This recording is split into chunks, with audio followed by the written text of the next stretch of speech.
Alors, on va peut-être relancer, les premiers temps de la réunion. On va avoir encore quelques participants là, ça continue d'arriver au fur et à mesure, mais peut-être que de lancer, le webinaire, ça fera arriver les retardataires. Très bien. Bon, bah, dans ces cas-là, bienvenue en tout cas à ce webinaire dédié au décret tertiaire. Simplement pour information, le webinaire est enregistré aujourd'hui. Donc si vous ne souhaitez pas apparaître à l'écran, je vous invite à couper votre caméra. Dans un premier temps, je vous propose de présenter un petit peu ce décret tertiaire, les enjeux, les échéances. Et puis dans un deuxième temps, qu'on puisse consacrer aussi un petit temps à l'échange.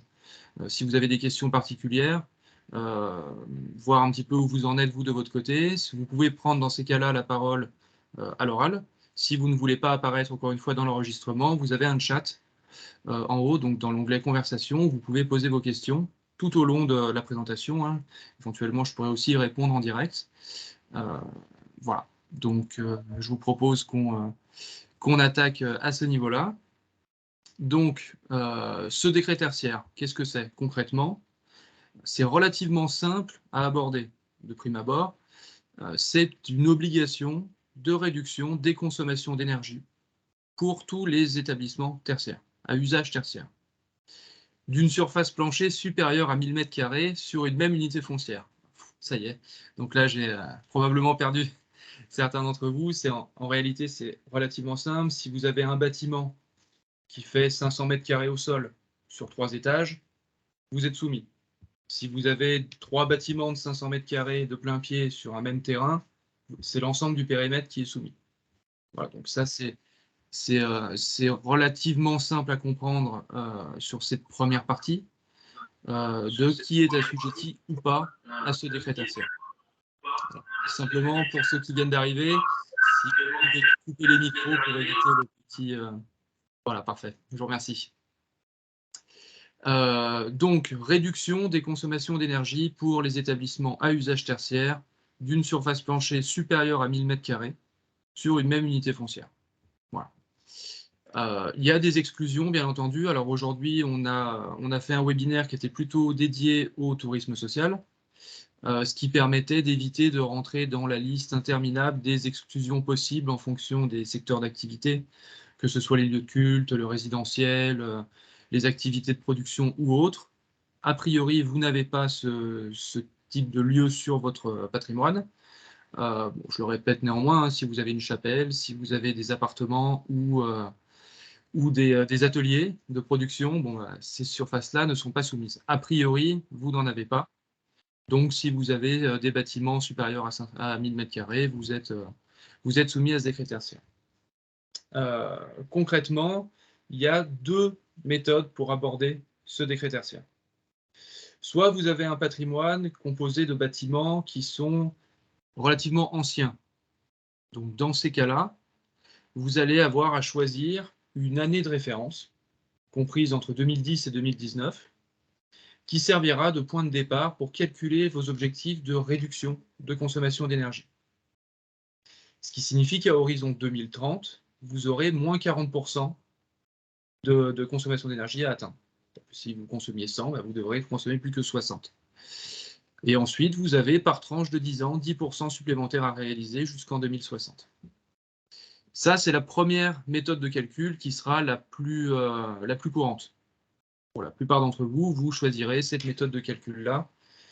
Et pour ce faire, on s'appuiera sur vos factures d'énergie. Donc, c'est un travail administratif qui peut être assez lourd d'aller récupérer des factures d'énergie depuis 2010, de choisir une année glissante qui va vous permettre de calculer vos réductions de consommation d'énergie.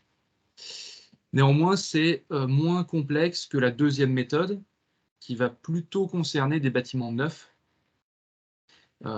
Donc, imaginons que vous avez un bâtiment que vous avez construit en 2018 avec toutes les normes d'efficience énergétique. Ça va être compliqué de faire moins 40% sur vos consommations d'ici 2030. Donc, pour répondre à ce type de problématique, le législateur a mis en place ce qu'il a appelé le calcul en valeur absolue.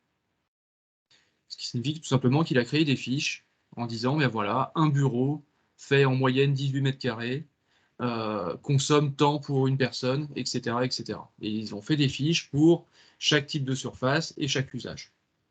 Ce qui signifie que si vous avez ce type de bâtiment sur votre patrimoine, vous allez devoir missionner quelqu'un qui va devoir venir chez vous, mesurer toutes les surfaces de toutes les pièces, de tous les couloirs, sur tous les étages, et d'aller croiser ces données par rapport aux fiches qui ont été mises en place et de moduler l'objectif en fonction. C'est-à-dire que si vous avez un bureau qui ne fait pas 18 mais 12 mètres carrés, s'il n'y a pas une personne mais 2 personnes, eh bien vous allez moduler l'objectif en fonction. Ça peut paraître plus simple de prime abord que d'aller reprendre vos factures d'énergie. Néanmoins, c'est beaucoup plus coûteux. Ça, je ne vous le cache pas. Ça signifie que vous allez devoir missionner quelqu'un qui va passer plusieurs jours déjà sur place pour aller tout mesurer, et qui ensuite va devoir également passer plusieurs jours pour aller construire l'objectif à atteindre. Néanmoins, si vous avez des bâtiments neufs, vous serez contraint de passer par ce type de mode de calcul, puisque tout simplement, sinon l'objectif serait inatteignable. Voilà. Je ne sais pas si certains d'entre vous, vous pouvez le dire dans la conversation, hein, si vous avez réellement des bâtiments neufs ou très récents qui seront, je vois qu'il y a d'autres participants qui arrivent, qui seront donc soumis plutôt à ce mode de calcul en valeur absolue. Je vais quand même plutôt rentrer sur le calcul en valeur relative à une année de référence qui va concerner quand même la plupart des cas. Pour ceux qui viennent d'arriver, si vous pouviez simplement couper le micro pour éviter les bruits de fond. Je vois que quelqu'un lève la main. Monsieur Labas, vous pouvez prendre la parole si vous le souhaitez. Un neuf et vieux, c'est à partir de combien? Un bâtiment neuf, c'est inférieur à 10 ans, inférieur à 5 ans? Alors, si vous voulez, le calcul en valeur relative à une année de référence implique de récupérer des factures sur une période de 2010 à 2019. Donc j'ai envie de dire, si votre bâtiment est antérieur à 2010, je vous conseillerais plutôt de partir sur une valeur, calcul en valeur relative. Par contre, si votre bâtiment a été construit en 2018, clairement, ne prenez pas l'année 2018 comme point de référence pour aller faire moins 40% de consommation d'énergie. Sinon, vous ne l'atteindrez jamais, dans la mesure où, dès la construction, il intégrait déjà toutes les normes d'efficience énergétique, les RT, etc. Donc, voilà. Donc, est-ce que ça répond à votre question? Oui, c'est un bâtiment qui a moins de 10 ans. Donc, de toute façon, voilà, il faut calculer en valeur relative, si j'ai bien compris. Enfin, dans ce de calcul, avec les mesures et tout ça, quoi. C'est ça. Clairement, le calcul en valeur absolue, donc par rapport aux fiches qui ont été construites, c'est vraiment le dernier recours, puisque c'est quelque chose qui va vous coûter quand même relativement cher au départ, ne serait-ce que pour choisir le point de référence. Malgré tout, mieux vaut faire ce travail-là que de partir sur une valeur relative à une année de référence qui vous amènera à un objectif complètement inatteignable. Pour ce qui est donc des obligations de réduction de consommation d'énergie quand on part sur une valeur relative à l'année de référence, c'est moins 40% à horizon 2030, moins 50% en 2040 et moins 60% pardon, en 2050. Pardon. On confond un petit peu. Donc, moins 40, moins 50, moins 60 à partir de 2030 et ensuite par tranche de 10 ans. Donc, c'est des réductions qui sont quand même relativement élevées. Malgré tout, on peut quand même ajuster en faisant en sorte de prendre une année de référence qui va être antérieure à d'éventuels travaux que vous avez réalisés. Exemple, vous avez un bâtiment qui date de 1996. En 2015, vous avez fait une isolation par l'extérieur, imaginons. Vous avez changé le mode de chauffage, vous avez fait du relamping ou autre. Eh bien, on va prendre une année qui est antérieure à ces travaux-là. De cette manière, comme vos consommations d'énergie ont déjà diminué sur les années qui sont postérieures à cette date, vous aurez un objectif qui du coup sera plus simple à atteindre. Donc, pour pouvoir partir donc sur ce calcul et le faire de manière assez fine, il faudrait déjà avoir donc vos factures d'énergie qui serviront de base pour connaître vos consommations, et ensuite un petit peu l'historique du bâtiment, voir quels ont été des travaux réalisés, éventuellement des changements d'usage. Est-ce que j'ai créé une buanderie en 2016? Est-ce que j'ai agrandi mon bâtiment? Est-ce que j'ai modernisé des équipements? À quelle date? Vraiment faire en sorte d'avoir la vie du bâtiment, l'historique de ce qui a été fait, pour pouvoir vraiment choisir l'année qui vous sera la plus favorable. clairement, si vous ne faites pas un travail suffisant pour choisir la bonne année de référence, vous n'atteindrez pas l'objectif, clairement. Moins 40%, c'est clairement un objectif ambitieux. Autant mettre toutes les chances de son côté pour pouvoir réaliser ça dans les meilleures conditions. Est-ce qu'il y a dans un premier temps donc, des questions sur ces deux modes de calcul, sur les éléments à récupérer pour pouvoir calculer cet objectif, ou sur l'objectif à atteindre? Vous pouvez prendre la parole si vous le souhaitez, ou poser dans le chat les questions.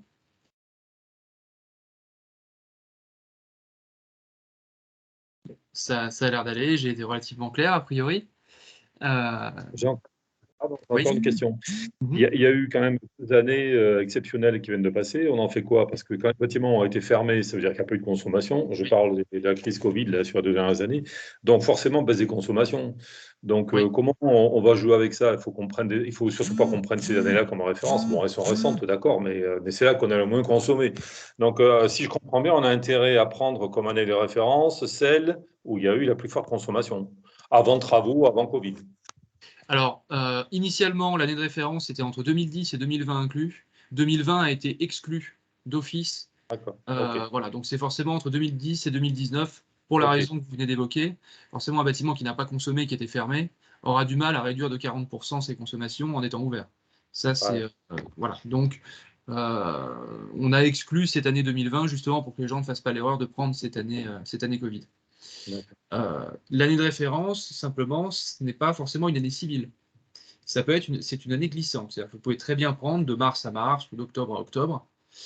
L'idée, c'est vraiment effectivement de prendre une année où vous avez beaucoup consommé. Donc ça, c'est important de le faire comme ça.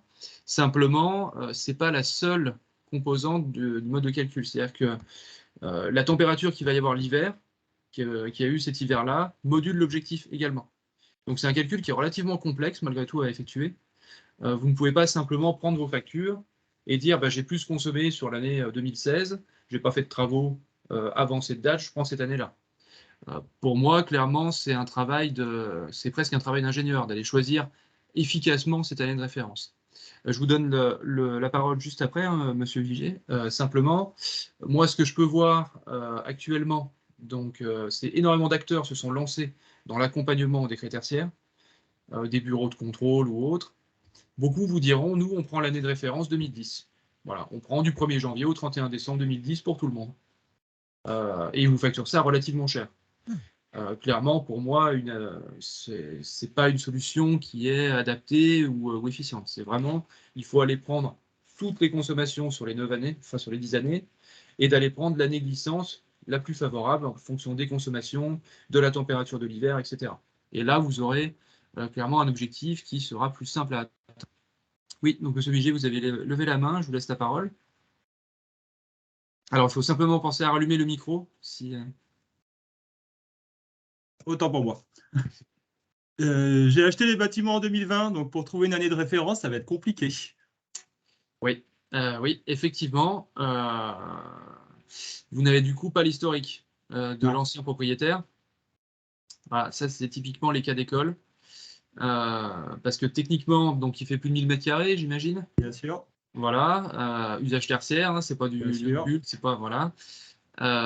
Donc là, effectivement, c'est compliqué dans la mesure où vous n'avez aucun historique de consommation. Donc si vous n'avez pas d'historique de consommation, la seule solution, ça sera de partir sur un mode de calcul en valeur absolue. Voilà. Clairement, là, ça fait partie un petit peu des cas d'école. J'en ai d'autres qui me disent j'ai agrandi mon bâtiment en 2019. Que faire? Pareil, quelque part, c'est la même problématique. Si vous avez agrandi un bâtiment, si vous l'avez racheté après la fin des calculs d'année de référence, par exemple en 2020, vous n'aurez pas d'autre choix que de partir sur un mode de calcul en valeur absolue. Malheureusement. Alors, je vois qu'il y a beaucoup de mains qui se lèvent. Alors, je vais essayer de regarder. Michael, oui. Michael, il y a beaucoup de questions dans le chat aussi. Je sais pas si D'accord. Alors, moi, je n'ai pas la possibilité de faire les deux, donc peut-être que tu peux me les lire. Oui, je ne sais pas si on laisse d'abord la parole aux personnes qui lèvent la main, puis après, je te lirai les questions. Ça va peut-être comme tu veux. Oui. Alors, je ne vois pas forcément les noms des personnes qui lèvent la main. Je vois souvent le nom des. Il je y a vois Monsieur Paul 74. Charita Ouais. ou Madame, parce que je ne vois pas tout non plus. Mhm. Oui, bonjour, c'est M. Charita qui arrive à Saint-Étienne avec mon collègue qui est avec moi. Notre question, elle est sur quelle consommation devons-nous faire nos calculs sur le gaz, l'eau, l'électricité, sur toutes? Alors, pas sur l'eau. Par contre, tout ce qui va être électricité, gaz, fuel, soleil, etc. Alors, Ok. il y a un problème de l'écho. Voilà, donc on parle bien donc électricité, gaz, fuel, pellet, tout ce qui va servir à éclairer, utiliser, enfin, faire fonctionner les équipements, chauffer. Voilà, donc l'eau n'est pas concernée par le décret tertiaire. Donc vous pouvez avoir des démarches de réduction des consommations d'eau. Par contre, voilà, ça n'entre pas dans ce cadre-là. Faut remettre un petit peu aussi peut-être le contexte de ce décret tertiaire, c'est vraiment de réduire donc les consommations d'énergie. Donc c'est à la fois une loi, donc c'est déduit de la loi climat, hein, loi Elan, etc., qui était donc une loi qui était plutôt pensée pour de l'écologie, si vous voulez, donc de réduire les émissions de CO2 notamment. C'est pas la seule raison. Il y a aussi une question d'indépendance énergétique. Aujourd'hui, la France n'est pas indépendante d'un point de vue énergétique, notamment sur le gaz, et vous avez pu le voir dans l'actualité. Réellement, il y a la France a réellement cet objectif d'aller essayer, en tout cas, d'avoir cette indépendance énergétique pour ne pas les dépendre de pays, par exemple comme la Russie, hein, pour ne pas la nommer, ou d'autres. Voilà, ce qui pose aussi des problèmes géopolitiques. Donc, il y a cet aspect réellement d'écologie, entre guillemets, mais il y a aussi des dimensions géopolitiques qui rentrent en ligne de compte. Voilà. Quand on parle de réduction des consommations, parce que c'est une question qui pourra peut-être arriver, si vous êtes au fuel, par exemple, initialement, on nous avait dit, si vous passez du fuel au gaz propane, vous allez déjà faire la moitié du chemin sur le décret tertiaire, puisqu'il faut moins de tonnes de gaz pour produire 1 MWh d'énergie que de tonnes de fuel. La problématique, c'est qu'il y a une plateforme qui s'appelle Operat, dont on va parler tout de suite, qui devait permettre de rentrer les consommations en tonnes, en volume. Malheureusement, elle ne permet pas de le faire, elle ne permet de rentrer que des consommations en mégawattheure. Donc techniquement, que vous produisiez 1 mégawattheure avec 1000 tonnes de fuel ou 800 tonnes de gaz, ça fait toujours 1 mégawattheure. Donc au final, si vous êtes passé du fuel au gaz, ben, ça ne vous a pas permis de remplir l'objectif du décret tertiaire, contrairement à ce qui avait été indiqué au départ. Donc c'est bien des consommations en kilowattheure, en mégawattheure, peu importe, mais c'est vraiment comme ça qu'il faut le voir, et non pas en volume de matière consommée. Ça, c'est important de le préciser, parce qu'à la base, il avait été dit que le fait de passer par exemple du fuel au gaz propane, comme je viens de le dire, vous permettrait de réaliser une bonne partie de l'objectif. Manifestement, ce ne sera pas le cas, à moins que cette plateforme Operat, dont on va parler tout de suite, soit mise à jour et permette d'implémenter ce type de données. Voilà. Alors, je vois en bas, donc, Fédération des œuvres laïques 74. Désolé, je ne vois pas votre nom. Si vous voulez poser. Oui, Oui, bonjour. bonjour. J'ai plusieurs questions. Il y a le cas, on a un camping avec des mobil-homes chalets. Savoir ce superficie qui doit être prise en compte, avec un local principal où il y a l'accueil. Et aussi, on a d'autres bâtiments où est-ce qu'il faut prendre en compte les locaux techniques, les caves, les parkings souterrains, les combles. D'accord. Alors, ce qui va être concerné, techniquement, donc, c'est les surfaces planchées. D'accord. Donc, c'est des hauteurs sous plafond supérieures à 1,80 m et couvertes. Donc, une terrasse, par exemple, évidemment, n'est pas inclus. En plus dedans. Donc, si vous prenez les caves, alors ça dépend les combles, par exemple, ça dépend de la hauteur sous plafond. On peut avoir des combles qui sont relativement bas de plafond, mais clairement, sont concernées toutes les surfaces couvertes d'une hauteur sous plafond supérieure à 1,80 m. En fait, un petit peu comme quand vous mesurez un appartement, vous pouvez être un peu mansardé et exclure certaines surfaces qui sont les plus proches des murs. Là, c'est la même chose, si vous voulez. Pour le cas des mobil-homes, alors ça, effectivement, c'est une bonne question. c'est une bonne question dans la mesure où est-ce qu'on peut considérer un mobil-home comme un bâtiment? C'est plutôt à ce niveau-là qu'il faut le considérer. À mon sens, et ça c'est quelque chose qu'il faudra vérifier aussi de notre côté, à mon sens, non. Mais je vous dis ça quand même avec certaines réserves, dans la mesure où c'est des questions qui remontent au fur et à mesure du temps, hein, si vous voulez, et auxquelles les législateurs n'avaient pas pensé.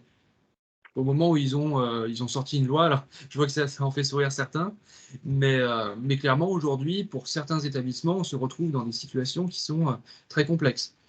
Si vous prenez dans le secteur du handicap, pourraient éventuellement être exclus les établissements qui ont du personnel soignant, mais ceux qui n'en ont pas, eux, sont soumis. Donc là, on n'est même plus sur les histoires de surface, mais de type de salarié. Donc les MEX, par exemple, pourraient aussi être exclus. Donc là, on n'est ni sur le type de salarié, ni sur les surfaces. On est sur le public accueilli. Voilà. Donc c'est pour ça que je voulais aujourd'hui avoir des gens qui appartiennent quelque part au même secteur d'activité pour éviter de nous perdre dans les méandres des exclusions voilà, en fonction des types d'activités. Pour les mobil-homes, effectivement, c'est une question qu'il faudrait poser, par exemple à l'ADEME, hein, qui pourrait répondre à cela. Pour moi, un mobil-home n'est pas un bâtiment. Dans la mesure où il n'y a pas de fondation, il n'y a pas de... Enfin voilà, c'est quelque chose qui est mobile. En plus de ça, qui peut être déplacé. Pour moi, un mobil-home n'est pas un bâtiment, donc ne rentrera pas dans le décret tertiaire. Après, je dis ça, je le dis en toute humilité avec certaines réserves, c'est une information à vérifier. En revanche, tout ce qui est dans un bâtiment, que ce soit les caves, les combles ou autres, s'il y a une surface supérieure à 1,80 m, a priori, seront concernés. Est-ce que ça répond à votre question? Oui. J'avais une autre question, c'est sur les questions. Dans le cas où on a des piscines, oui. L'ensemble des consommations sont prises en compte ou il y a des prorata? A priori, le compteur, parce que en fait, le problème, c'est une question de compteur. Vous avez un compteur d'électricité, un compteur de gaz qui va calculer votre consommation. Si vous avez des équipements qui sont à l'extérieur du bâtiment, mais qui, quelque part, sont connectés sur ce compteur-là, vous ne pourrez pas distinguer ce qui est consommé par la piscine de ce qui est consommé par le reste du bâtiment. Et c'est d'ailleurs des problèmes qui sont rencontrés assez régulièrement, notamment par des ESAT, qui ont des activités de production, et qui doivent installer des sous-compteurs pour ces activités de production pour pouvoir les exclure, si vous voulez. Mais a priori, oui, dans la mesure où le compteur, les consommations de la piscine sont connectées à votre compteur principal, la consommation de la piscine sera intégrée à celle du bâtiment. Et vous ne pourrez pas l'exclure en mettant un compteur, un compteur à part, un sous-compteur. La consommation de la piscine, effectivement, sera associée à celle du bâtiment. Vous avez d'ailleurs des aides sur les couvertures de piscine pour les installer, notamment pour cette raison-là. Si la piscine est chauffée, j'imagine qu'elle l'est probablement, vous avez des aides pour installer des couvertures de piscine, notamment pour réduire ses consommations, conserver la chaleur la nuit et éviter d'avoir à trop chauffer au petit matin. Alors, je vois qu'il y a à moins que vous ayez d'autres questions. C'est tout bon. Parfait. Alors, encore une fois, je ne vois pas forcément la liste de... Il y a Monsieur Aumont qui lève la main. Oui, d'accord. Très bien. Alors, je vous écoute. Simplement pensez à rallumer votre micro si vous souhaitez prendre. Vous parliez justement par rapport, on va dire, aux énergies pour le chauffage, fioul, bois ou autre chose.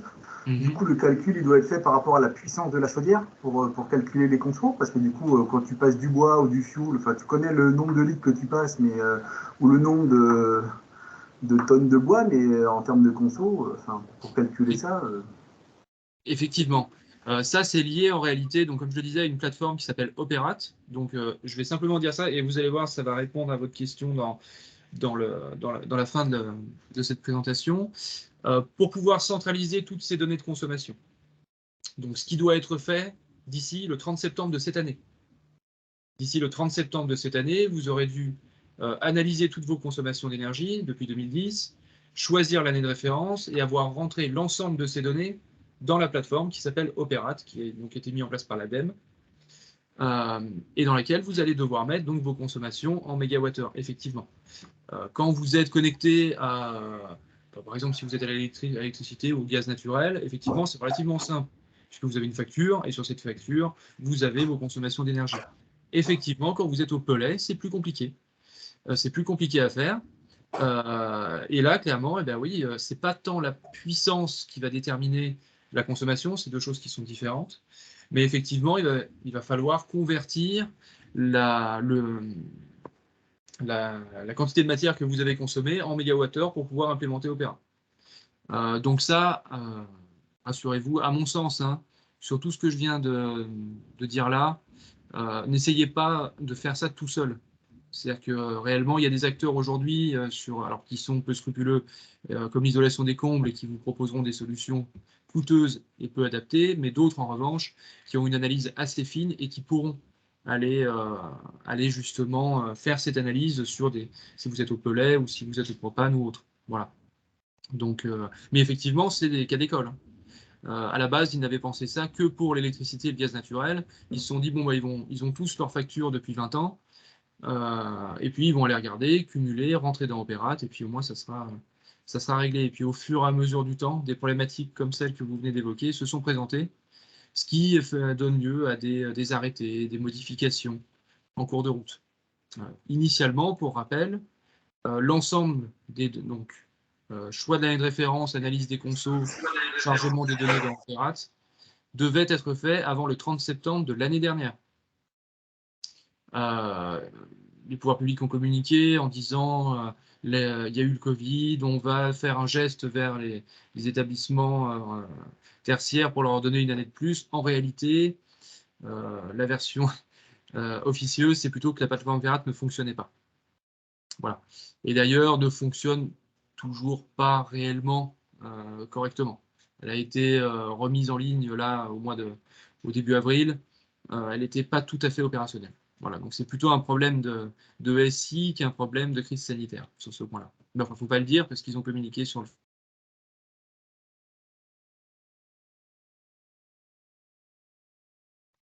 Il y a M. Fourreau qui lève la main aussi.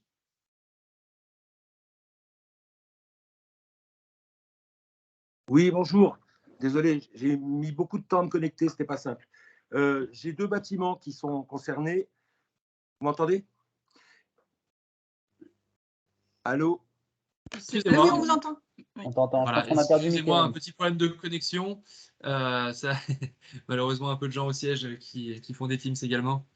Voilà, donc, comme je le disais à l'instant, c'est plutôt un problème informatique lié à la plateforme Opérate qui a amené ce décalage du 30 septembre de l'année dernière vers le 30 septembre de cette année.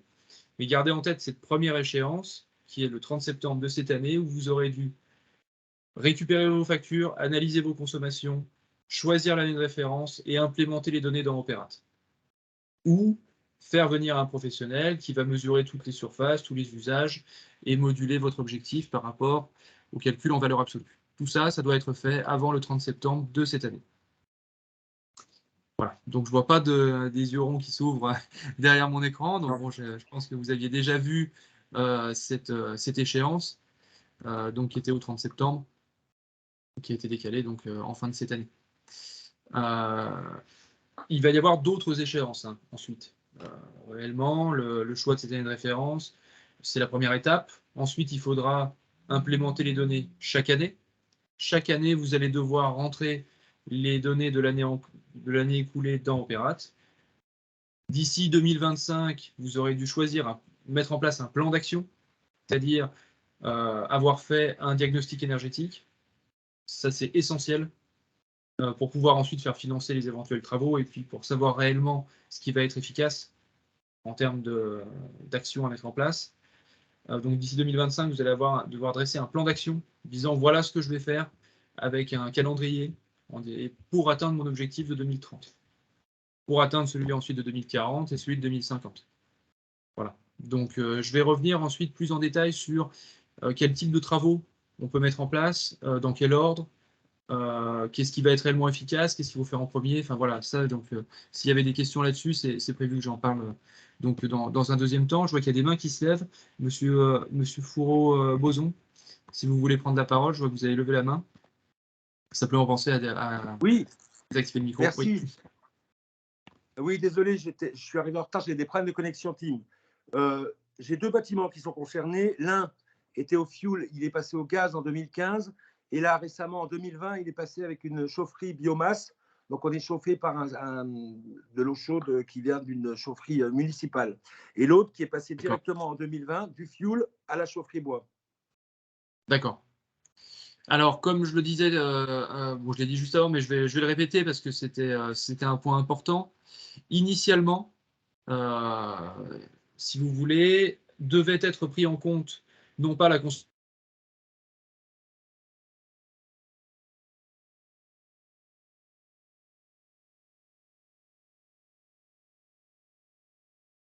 Il y a une petite coupure de nouveau avec Mickaël, visiblement.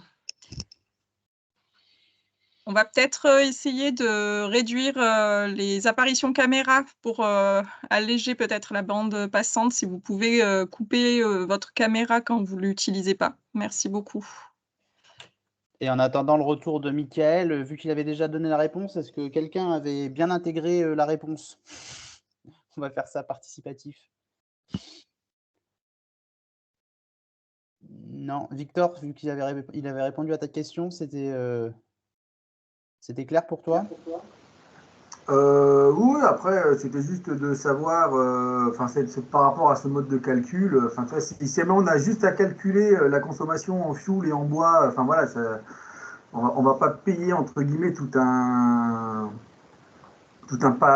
panel, quoi, en fait, voilà, donc il doit exister peut-être des endroits où on peut trouver le calcul simple de consommation fuel, qu'est-ce que ça fait en mégawattheure, par exemple, parce que bon. Voilà, dans la publication officielle du gouvernement sur le décret, il y a un tableau de conversion avec l'ensemble des rapports entre 1 kg de gaz équivaut à tant de kilowattheures. Ça, c'est intéressant à savoir.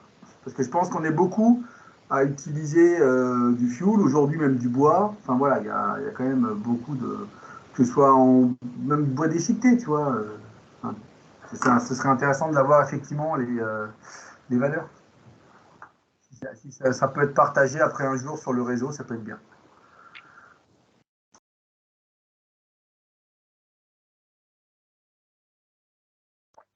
Bon, merci pour votre patience. On attend du coup le retour de Mickaël, qui ne devrait pas tarder.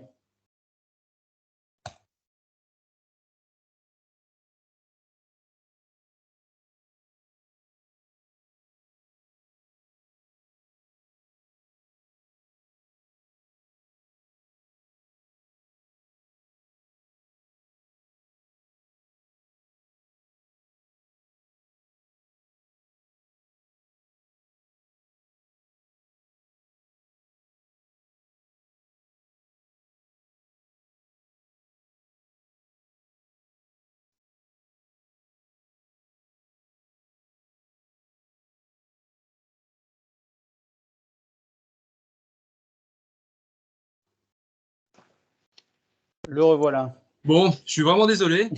C'est notre service informatique qui fait n'importe quoi avec le serveur. J'ai dû mettre en partage de connexion. Vraiment désolé si certains ont quitté la réunion. Je vois qu'il y a moins de participants. Bon. Pas de souci, on a meublé comme on a pu, Mickaël. D'accord, je suis vraiment navré. Hein. Donc là, ça ne devrait plus y avoir de soucis. Je suis en partage de connexion. Donc normalement, quoi qu'il fasse avec le serveur, ça devrait aller. Donc, de mémoire, on était en train de répondre à une question sur une conversion de fuel vers le gaz ou de fuel vers le pellet. Est-ce que ça impliquait par rapport au décret tertiaire?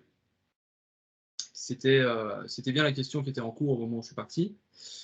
Donc, comme je le disais, initialement, le fait de passer du fuel, par exemple, qui est l'énergie clairement la moins respectueuse de l'environnement, vers du gaz propane, par exemple, donc une conversion fuel-gaz, devait permettre de réaliser une bonne partie des objectifs du décret tertiaire, tout simplement, puisqu'il faut moins de quantité de fuel pour produire 1 mégawattheure que de quantité de gaz.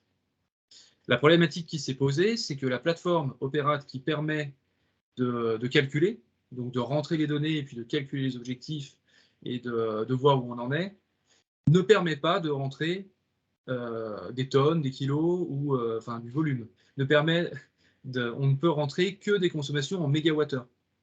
Ce qui veut dire techniquement que vous ayez brûlé 1 tonne de fuel ou 800 kg de gaz, peu importe, vous avez quand même produit 1 MWh et c'est ce mégawattheure qui est rentré dans la base, si vous voulez.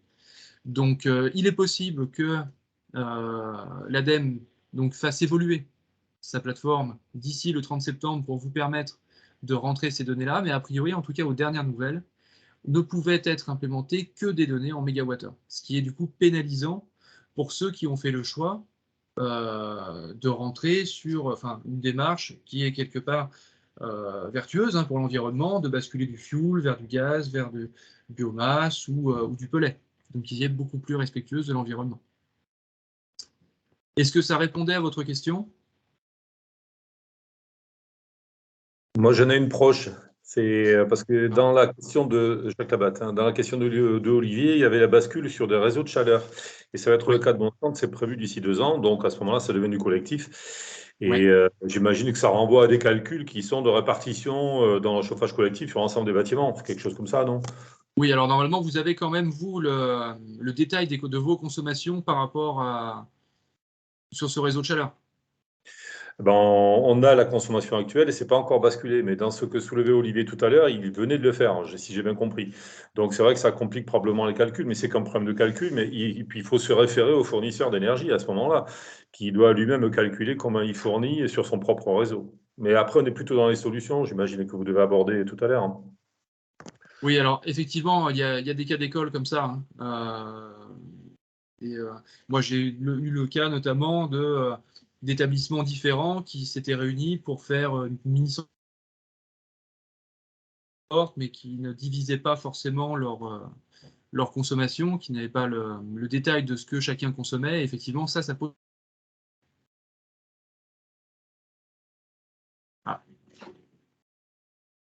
Alors, je vois que c'est figé. Est-ce que vous m'entendez bien? Oui, il y a eu une petite coupure, mais on t'entend. Je suis vraiment navré pour la qualité du réseau. C'est notre serveur qui a sauté. Du coup, partage de co fait que c'est moyen à ce niveau-là. Voilà, donc effectivement, il y aura toujours des cas particuliers, des cas qui n'ont pas été prévus par le législateur, et même, j'ai envie de dire, la plupart d'entre eux n'ont pas été prévus. Ils ont vraiment pris, si vous voulez, un bâtiment type avec qui est chauffé au gaz naturel et puis qui a l'électricité et terminé. Tout ce qui a pu être mis en place, réseau de chaleur, biomasse, conversion fuel-gaz, etc., tout ça, ils ne l'ont pas pris en compte et au fur et à mesure du temps, publient des arrêtés pour permettre à tout à chacun de pouvoir rentrer dans le dispositif, et c'est notamment ce qui a amené aussi ce décalage au 30 septembre de cette année. Voilà, pour rentrer toutes ces données de consommation. Alors, je vois a priori qu'il n'y a plus de main levée, c'est que j'ai donc dû répondre à peu près aux questions qui se posaient sur cette première partie. Ce qui maintenant, c'est de voir comment on atteint l'objectif, qu'est-ce qu'on peut faire pour atteindre cet objectif et dans quel ordre. Donc, on l'a dit, première chose à faire, analyser les factures, choisir une année glissante qui servira d'année de référence ou passer en valeur absolue, rentrer dans Opérate. La deuxième étape, à mon sens, c'est le diagnostic énergétique. Clairement, on ne peut pas travailler à l'aveugle. C'est-à-dire que déjà, c'est ce qui va vous permettre de pouvoir faire financer certains types de travaux qui pourront être réalisés dans votre établissement. Mais surtout, ça va vous permettre de voir ce qui va réellement être efficace et vous permettre d'atteindre l'objectif. Un diagnostic énergétique qui est bien construit va vous dire, bah voilà, vous avez une faille, vous avez un pont thermique à tel endroit, vous avez telle fenêtre qui serait opportun de passer en double vitrage, vous avez tel problème avec votre chaudière qui n'est pas performante, etc., etc. En termes d'actions ensuite qui pourront être menées, je vous propose de balayer un petit peu les différents types de travaux qu'on peut faire dans un bâtiment, du moins contraignant et du moins coûteux jusqu'à l'inverse, le plus contraignant et le plus coûteux. Alors, quelque chose auquel on pense peu, ça se voyait beaucoup il y a une dizaine, une quinzaine d'années, vous l'avez peut-être déjà fait chez vous, c'est ce qu'on appelle le relamping, c'est-à-dire tout simplement passer du néon au LED. Ça, clairement, c'est ce qui va être le moins coûteux aujourd'hui, puisque le coût d'un pavé LED aujourd'hui n'est plus le même qu'il y a 10 ans. Hein. Autrefois, ça pouvait coûter jusqu'à 150 € le pavé LED. Aujourd'hui, on en trouve à une trentaine d'euros. Et surtout, c'est ce qui va être le moins contraignant, puisque ça n'implique pas d'immobiliser le bâtiment. Vous pouvez continuer à utiliser votre bâtiment pendant que l'électricien vient changer un pavé LED dans une pièce. Vous pouvez aussi tout à fait le faire en plusieurs fois. Vous pouvez changer, dire, bah voilà, d'abord on fait le couloir, ensuite on va faire telle et telle surface, etc. Donc le relamping, c'est vraiment ce qui est de moins coûteux et puis de moins contraignant. Au-delà des obligations du décret tertiaire, vu les coûts de l'énergie actuellement, et j'y reviendrai dans un dernier temps sur l'actualité un petit peu de l'énergie, c'est quelque chose qui est rentabilisé très vite, le relamping. Donc à mon sens, même si vous avez des bâtiments qui ne sont pas soumis au décret tertiaire ou que le relamping à lui seul ne suffise pas à remplir l'objectif, c'est typiquement des actions qui peuvent être menées et qui sont rentables rapidement, indépendamment des obligations de réduction de consommation d'énergie. Voilà. Ensuite, ce qui peut être fait, qui est un petit peu plus contraignant malgré tout, c'est un changement de mode de chauffage. Changer de mode de chauffage, donc c'est changer la chaudière. Hein, si vous êtes au fioul, peu importe, si vous avez une vieille chaudière à gaz, si vous avez des grille-pains, enfin les vieux radiateurs électriques qui consomment énormément, il peut être intéressant d'étudier ce changement de mode de chauffage. Ça, je vous invite malgré tout quand même à passer par un bureau d'études qui va réellement aller voir ce qui est le plus intéressant pour vous. Puisque c'est bien beau d'aller mettre une chaudière à condensation ou des choses comme ça, mais après, en fonction du type d'établissement ou d'usage, c'est pas forcément ce qui est le plus adapté. Donc, en général, changer, alors ça dépend de la taille, évidemment. Hein. Si vous avez des énormes chaufferies, je ne pense pas que ce soit le cas. Mais en tout cas, ça peut se faire en général dans la journée, au maximum de 3 jours pour aller changer. On l'a fait récemment sur un OGEC à Lyon, ça a pu être fait dans la journée. Ils sont venus tôt le matin, vers 5 h, et à 10 h du soir, c'était fini, pour quand même une petite chaufferie qui était assez conséquente. Donc c'est peu contraignant, surtout si vous le faites l'été. Ça va simplement, peut-être un peu râler parce qu'il n'y aura pas d'eau chaude pendant ce jour-là. Mais au-delà de ça, c'est quelque chose qui est efficace. Clairement, quand vous modernisez un mode de chauffage, vous avez des consommations qui peuvent réellement être optimisées à ce niveau-là. C'est par contre relativement coûteux par rapport à un relamping. Vous ne pouvez pas réellement fractionner ce paiement comme vous pouvez le faire quand vous changez des pavés LED et dire bah, je n'en fais que 10% maintenant, 10% l'an prochain, etc., etc. Donc voilà, donc le changement de mode de chauffage, réellement une action qui est efficace. Ensuite, là on arrive sur des choses qui sont réellement beaucoup plus contraignantes, c'est l'isolation. L'isolation, donc ça peut être isolation par l'extérieur. Certains de nos adhérents ont des bâtiments classés, bâtiments de France, n'ont pas la possibilité de toucher les façades, auquel cas ils passent par des isolations par l'intérieur. Ça peut être de l'isolation des combles aussi, donc tout ce qui touche à l'isolation, c'est très très contraignant. Pourquoi? Déjà parce que ça implique souvent, si c'est par l'extérieur, de mettre des échafaudages, vous ne pouvez plus passer en dessous, donc il faut mettre des zones de sécurité. Ça implique d'avoir des gens qui vont travailler relativement longtemps sur un chantier. Ça fait beaucoup de bruit. Alors, c'est pas que ça coûte réellement cher, puisque vous avez quand même des subventions qui sont assez intéressantes sur ce type de travaux, mais c'est surtout que ça va avoir un impact sur le reste de la vie de votre bâtiment, et notamment sur la qualité de l'air à l'intérieur du bâtiment. Ça, c'est une chose à laquelle on pense peu, mais quand vous isolez un bâtiment, ça veut dire que c'est un bâtiment qui respire moins. Donc, peuvent se poser des problèmes d'humidité. Quand c'est mal fait, vous avez de l'eau qui ruisselle à l'intérieur des murs, qui gonfle. Vous avez un air humide qui, du coup, devient impossible à chauffer. À savoir que c'est très difficile de chauffer un air humide. C'est pour ça qu'on conseille d'aérer, de ventiler, pour avoir un air sec qui va être plus simple à chauffer. Donc, quand vous pensez isolation, pensez toujours ventilation. Ça peut impliquer d'installer un système de VMC complet dans votre bâtiment, qui n'était pas forcément utile à la base. Mais réellement, pensez à ces problèmes d'humidité, donc ça peut même être contre-productif. Hein. On a vu des gens qui isolaient par l'extérieur, c'était mal fait, donc l'eau qui ruisselle, un air très humide et qui au final consomme plus pour arriver à chauffer que ce qu'ils consommaient avant. Donc ça, c'est réellement quelque chose à prendre en considération, cette question de ventilation. Et au-delà de ça, vous avez aussi un problème de qualité de l'air intérieur. Il faut savoir qu'il y a énormément de polluants auxquels on ne pense pas à l'intérieur des bâtiments, et je pense notamment aux meubles.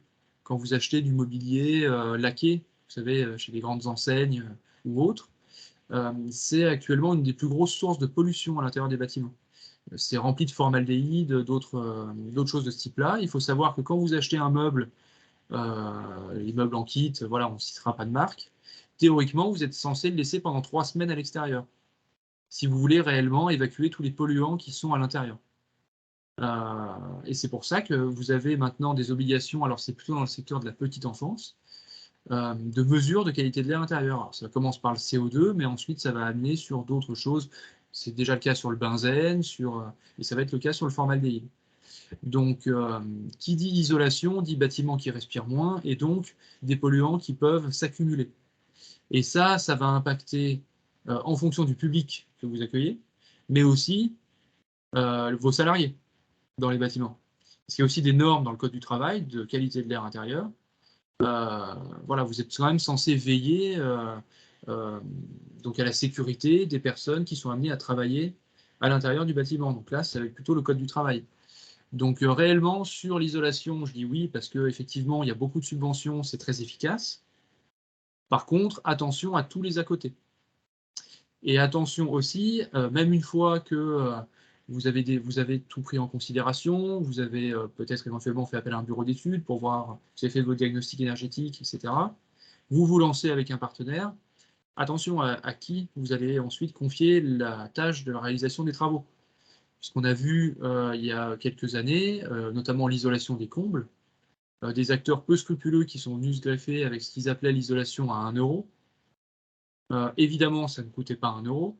C'est simplement que des acteurs obligés, ce qu'on appelle un acteur obligé, ce sont les fournisseurs d'énergie, Total, Antargaz, peu importe, hein, Eni, en tant que fournisseurs d'énergie, sont obligés de financer la transition énergétique, par le biais des certificats d'économie d'énergie notamment.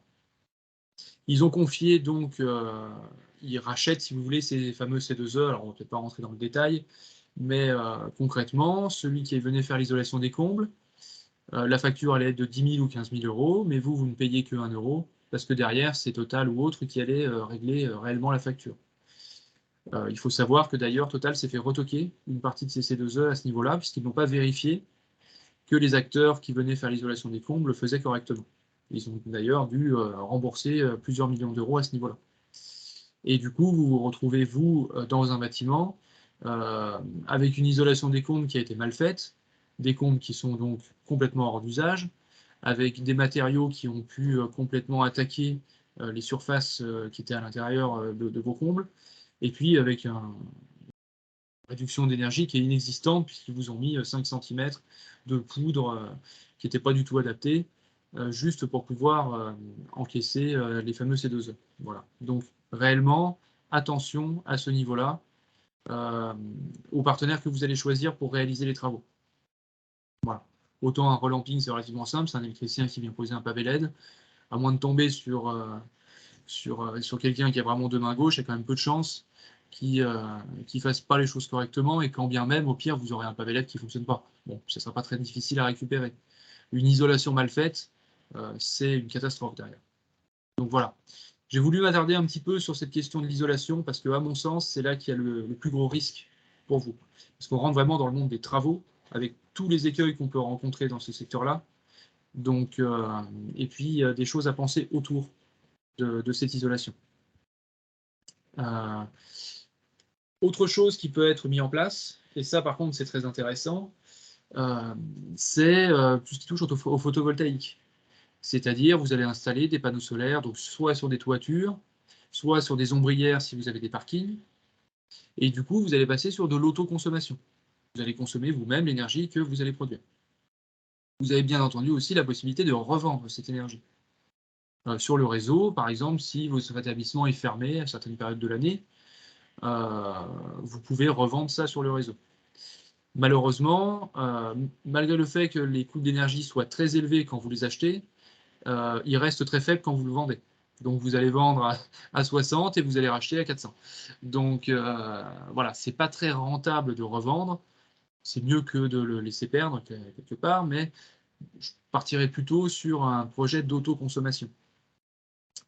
Même si vous avez été amené à faire des études à ce niveau-là de rentabilité il y a quelques années, ça vaut le coup réellement aujourd'hui de le refaire. Anne pourra vous en parler également. On a actuellement un adhérent qui avait fait une étude photovoltaïque il y a une quinzaine d'années, qui lui annonçait un retour sur investissement sur 17 ans. Donc, ce n'était pas du tout rentable pour eux. Ils avaient laissé tomber le projet. Ils ont refait cette étude aujourd'hui par rapport au coût d'énergie actuellement. Et ils ont décidé de se lancer. Parce que là, aujourd'hui, la rentabilité est beaucoup plus raffinée.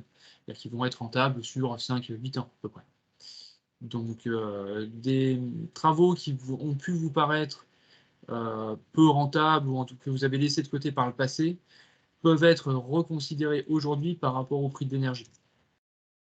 Je ne sais pas si... Alors, déjà, est-ce que vous avez des questions sur la partie travaux avant qu'on rentre sur cette partie énergie? Je ne vois pas de petites mains se lever. Ah, alors, monsieur là-bas avait la main levée, mais je pense que c'était de tout à l'heure. Non, je viens de la relever. Je ne pense pas que la question ait été évoquée avant, mais là, on parle d'investissement, mais ça appartient à qui? Parce que quand on est exploitant d'un bâtiment qui ne nous appartient pas, c'est le propriétaire qui fait les investissements ou c'est le délégataire ou le locataire? Alors, c'est une très bonne question. Donc, ce que nous disent les textes, que ça doit être d'une entente entre propriétaire et locataire.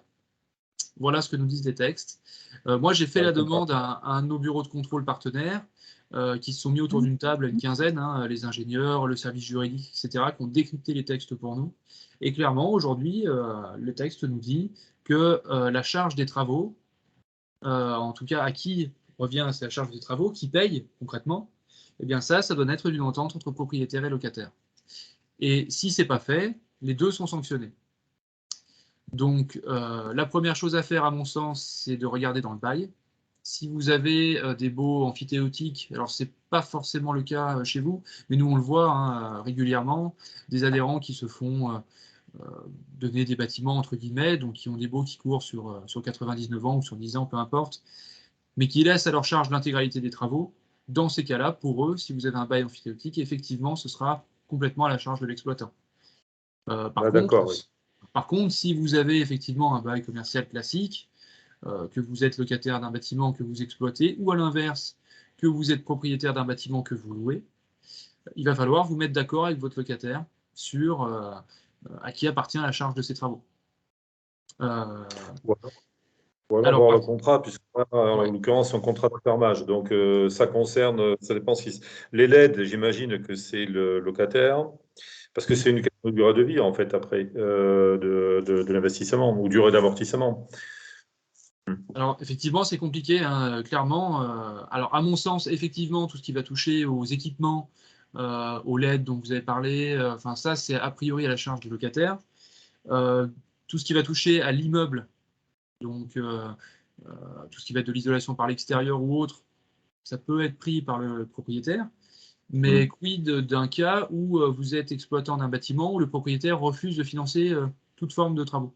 Que faire? Est-ce que vous le prenez à votre charge? Est-ce que vous décidez de ne pas le faire? Là-dessus, vous pouvez opposer à votre propriétaire le fait que si le bâtiment a une mauvaise classe énergétique, donc classée G ou F, le locataire aujourd'hui n'est plus obligé de payer son loyer. Et il faut savoir aussi que ce bâtiment-là, si on ne paye plus le loyer, c'est tout simplement parce qu'il n'a plus le droit d'être exploité. Donc si vous avez des bâtiments classés G, alors il y a peu de chances a priori, hein, mais bon, ça peut arriver. Mais nous, on l'a vu notamment sur des bâtiments, des anciens cloîtres qui ont été légués pour faire de l'accueil, soit de personnes en situation de handicap ou autres, avec 12 mètres de hauteur sous plafond, des vitraux. Bon, eux sont classés G, et ils n'ont rien le droit de faire parce que c'est classé. Que faire? Donc là, réellement, on a des cas d'école. Qui paye?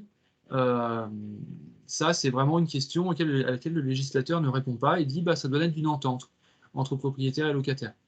C'est pour ça qu'aujourd'hui, nous, on a un partenaire qui est spécialisé donc, dans l'analyse des baux et dans la négociation immobilière. Voilà, d'aller négocier avec le propriétaire et lui montrer quelles sont les conséquences d'un non-respect de la réglementation à ce niveau-là.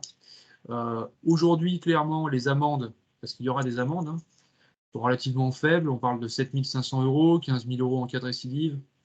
Bon, quand on voit le coût des travaux, clairement, 7 500 €, certains pourraient être tentés de se dire on va laisser de côté. Hein. Par contre, je voyais M. Vigier qui acquiesçait en disant des bâtiments classés G. Là, attention. Là, attention, parce que ça implique PV de carence, ça implique fermeture de l'établissement. Vous n'avez plus le droit d'exploiter. Voilà. Donc ça, c'est réellement problématique si vous êtes dans les bâtiments les moins bien classés. Oui, du coup, je vous vois lever la main. Oui, parce que du coup, dans cette histoire, il y a des choses qui vont évoluer aussi, parce que moi, j'ai une partie du bâtiment qui est classée G, parce qu'il est considéré pas isolé, parce que c'est un vieux bâtiment avec des murs d'1,50 m. En réalité, j'ai même pas besoin de mettre de chauffage dedans. Donc, il n'y a pas d'isolation, il est classé G, mais j'ai même pas besoin de le chauffer. Donc, c'est un peu ridicule. Ouais, non, bien sûr. Donc, le classement, il veut tout et rien dire aussi. Il y a quand même des cas où on est loin de la réalité. Non, mais c'est certain, je suis tout à fait d'accord avec vous. Je suis tout à fait d'accord avec vous à ce niveau-là. On voit des aberrations. Hein. Je parlais d'un vieux cloître là qu'effectivement j'ai visité du XIIIe siècle. On n'a rien le droit de toucher, on n'a même pas le droit de mettre une ampoule. Mais par contre, il est classé entre F et G, donc on leur dit non, vous devez être classé C. Voilà, débrouillez-vous. Donc voilà, effectivement, je suis tout à fait d'accord avec vous. Il y a des incohérences. Malheureusement, il faudra composer avec. Et à mon sens, c'est aussi tout l'intérêt de se faire accompagner par des professionnels à ce niveau-là. C'est que quelque part, vous déléguez cette responsabilité-là. Si demain, vous dites je n'ai pas fait de travaux parce que j'ai considéré que je ne pouvais pas atteindre l'objectif, vous serez sanctionné. Si vous avez fait appel à un bureau d'études ou un bureau de contrôle ou peu importe, qui vous a mis en place un plan d'action qui montre que c'est irréalisable, dans ces cas-là, si réellement c'est irréalisable, vous avez la possibilité de faire une demande de dérogation. Ça, c'est une possibilité à garder en tête. Hein. Le législateur a ouvert cette porte-là. Effectivement, vous pouvez faire une demande de dérogation, donc d'être retiré du dispositif du décret tertiaire, de ne plus être soumis. Par contre, dites-vous bien que ça sera vraiment à la marge. Il faut vraiment avoir des contraintes qui sont particulières, typiquement un bâtiment de France ou autre. Voilà. Mais effectivement, il y a cette possibilité d'avoir une dérogation et de ne plus être soumis au décret tertiaire. Voilà. Là-dessus, là, c'était un peu la question que j'ai posée dans la conversation là, écrite, là, où au lieu d'une histoire de pourcentage de réduction, il y a forcément quelque part, à un moment, un seuil. Là, il commence à les sortir de bâtiment par bâtiment. Parce que c'est vrai que du coup, on peut se retrouver avec des bâtiments là, comme le mien, qui est un très vieux bâtiment. OK, on est classé G, il y a des choses à y faire, mais au niveau consommation, on est ridicule. Ouais. À un moment, on ne peut pas baisser de 40% quand on est déjà très très faible. Dans ces cas-là, vous partirez tout simplement sur un mode de calcul en valeur absolue. Voilà. Voilà, ça sera peut-être effectivement le plus cohérent. Mais c'est vrai que s'il est classé G, il va falloir faire en sorte d'améliorer cette classification parce que malheureusement, sinon, vous n'aurez plus le droit de l'exploiter. Ouais, mais du coup, la valeur absolue, elle va prouver comme quoi le bâtiment il est faiblement énergivore. Oui. Bien sûr. On va aller chercher plus loin. Oui. Donc, vous allez faire un diagnostic de performance énergétique et puis vous allez ensuite passer par un mode de calcul en valeur absolue qui va vous dire voilà combien vous devez consommer. Et si vous êtes dedans, a priori, on est bon. C'est simplement la classée G, ça va réellement poser un autre problème que le décret tertiaire, c'est vous aurez peut-être plus le droit d'utiliser votre bâtiment. C'est ça le problème. Donc, à ce niveau-là, il faudrait quand même se pencher un peu sur la question. Voilà. Et réellement faire un diagnostic énergétique poussé, voir d'où vient cette classification, essayer de la faire évoluer quand même. Voir quelles pourraient être du coup les actions curatives qui permettent d'améliorer cette notation, parce que clairement, à terme, vous n'aurez plus le droit de l'exploiter. Ouais. Donc ça serait quand même problématique. Oui. Après, le souci, il est plutôt dans les diagnostics énergétiques. J'imagine qu'il y a plusieurs diagnostics énergétiques différents qui peuvent être faits. Les diagnostics lambda qui sont faits pour la vente d'un bâtiment, voilà. Justement, eux, ils rentrent dans des cases, isolé, pas isolé, point barre. On a collé une vitre par-dessus un simple vitrage, bim, c'est du double vitrage, alors qu'on voit le jour tout autour. Ouais. Eux, ils rentrent dans des cases qui sont loin Bien de la sûr. réalité et qui rendent les bâtiments complètement en dehors du classement réel, quoi. Tout à fait d'accord avec vous. Et effectivement, il y a plusieurs types de diagnostics énergétiques. Il y a le diagnostic de base, réellement, qui n'apporte rien. Quand on parle, en tout cas dans le cadre du décret tertiaire, on précise, hein, et nous, en tout cas, les partenaires avec qui on travaille demandent est-ce que c'est dans le cadre du décret tertiaire ou pas. Alors, il y a un coût qui est supérieur, clairement, mais en tout cas, vous savez qu'il est utilisable derrière. Et surtout, la personne qui va réaliser le diagnostic énergétique, ce n'est pas forcément la même que celle qui va vous accompagner sur le décret tertiaire. Donc, et ce n'est pas forcément la même que celle qui va réaliser les travaux. Donc, il faut bien garder en tête que ce diagnostic-là, il doit pouvoir être utilisable par d'autres personnes. Voilà, c'est tout l'inverse du médecin qui rédige son ordonnance. Il n'y a que lui qui est capable de se lire et on ne comprend rien à ce qui est écrit dessus. Bah, pour le diagnostic, c'est un peu la même chose. Voilà, donc nous actuellement, on a au sein du référencement Apogée des personnes qui travaillent, donc qui font ces diagnostics énergétiques. Tout ce que j'ai dit depuis tout à l'heure, hein, analyser les consommations sur une année glissante, réellement faire les calculs, choisir une référence, implémenter les données d'Europera, faire les diagnostics énergétiques, réaliser les travaux, tout ça, on a dans le référencement des gens qui sont capables de le faire. Voilà, ça peut être intéressant. Si vous avez des gens avec qui vous travaillez déjà, bah, peut-être aussi de faire des mises en concurrence, voir un petit peu où on se situe en termes de prix. On voit de tout hein, actuellement, puisque c'est un marché assez nouveau. En tout cas, pas nouveau, mais en tout cas en plein essor. Ça peut être intéressant du coup de rechallenger ça. Alors, je pense que quelqu'un a partagé son écran. Je me vois moi-même. Bon. C'est du coup la petite flèche en haut à droite, juste à côté du bouton quitter, qui permet d'arrêter le partage hein, pour la personne qui a partagé son écran. Je vois que. Est-ce que ça répondait à votre question, Monsieur Vigier? Oui, ok. Bon, parfait. Je vois qu'il y a d'autres mains qui se sont levées. Monsieur ouais. Monsieur Miglioli, peut-être? Oui, bonjour à tous. Alors peut-être un élément de précision, je ne sais pas si vous me voyez. Il y a toujours le partage d'écran de Sylvain qui est en place. Pour compléter ce que vous avez présenté, Mickaël, je pense également au Fonds Tourisme Durable, qui est un fonds qui est mis en place par l'ADEME. Beaucoup d'entre vous le connaissent déjà parce que IDDJ s'était porté comme partenaire pour porter ce Fonds Tourisme Durable.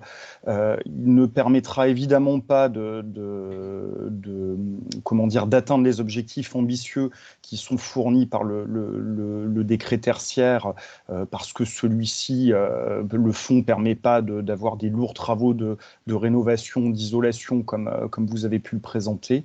En revanche, ce fonds tourisme durable permet déjà d'avoir des enveloppes, d'avoir un diagnostic de ce qui se passe dans le bâtiment et déjà d'avoir des petites actions. Pour vous donner qu'un exemple, ça peut être le renouvellement de machines à laver le linge, ce type de petits équipements qui permettent non pas d'atteindre l'objectif, mais déjà d'avancer petit à petit. Et je profite qu'il y a un certain nombre de personnes qui assistent à ce webinaire pour dire que l'UNAT Auvergne-Rhône-Alpes devrait se porter partenaire du Fonds Tourisme Durable à l'horizon de la rentrée prochaine. Donc ça consiste à venir faire un diagnostic sur les centres, à faire une liste d'actions possibles et à financer partiellement ces actions par l'enveloppe de l'ADEME. Donc ça peut contribuer en tout cas à l'atteinte des objectifs et contribuer à la performance de vos équipements, de vos bâtiments. Donc si parmi vous, il y en a qui peuvent être intéressés par le dispositif, n'hésitez pas à vous rapprocher de moi et on peut échanger sur la mise en place, le déploiement, ou en tout cas vous présenter plus en détail en quoi le dispositif consiste. Effectivement, pour rebondir là-dessus, l'ADEME est réellement d'un vrai soutien hein, sur l'accompagnement à ce niveau-là. Il ne faut pas hésiter aussi à les interroger quand il y a des cas particuliers. On en voit clairement depuis tout à l'heure, voilà, des types de bâtiments, des actions qui ont été déjà mises en place, des réseaux de chaleur ou autres. Réellement, l'ADEME peut avoir une action, parce que de toute façon, c'est eux qui portent ce projet-là, de conseil, d'accompagnement à ce niveau-là. Et si vous voulez, c'est un petit peu aussi comme quand on fait un rescrit fiscal, si vous voulez, à un moment, vous avez une question, vous ne savez pas par rapport aux impôts, comment ça se passe pour telle structure ou autre, là, vous allez leur écrire en disant, bah voilà, moi j'ai prévu ça, est-ce qu'on est dans les clous par rapport à la loi? On vous répond oui, non. Et ça vous sert de base en disant, mais quoi qu'il arrive, je suis dans les clous puisqu'on m'a confirmé que.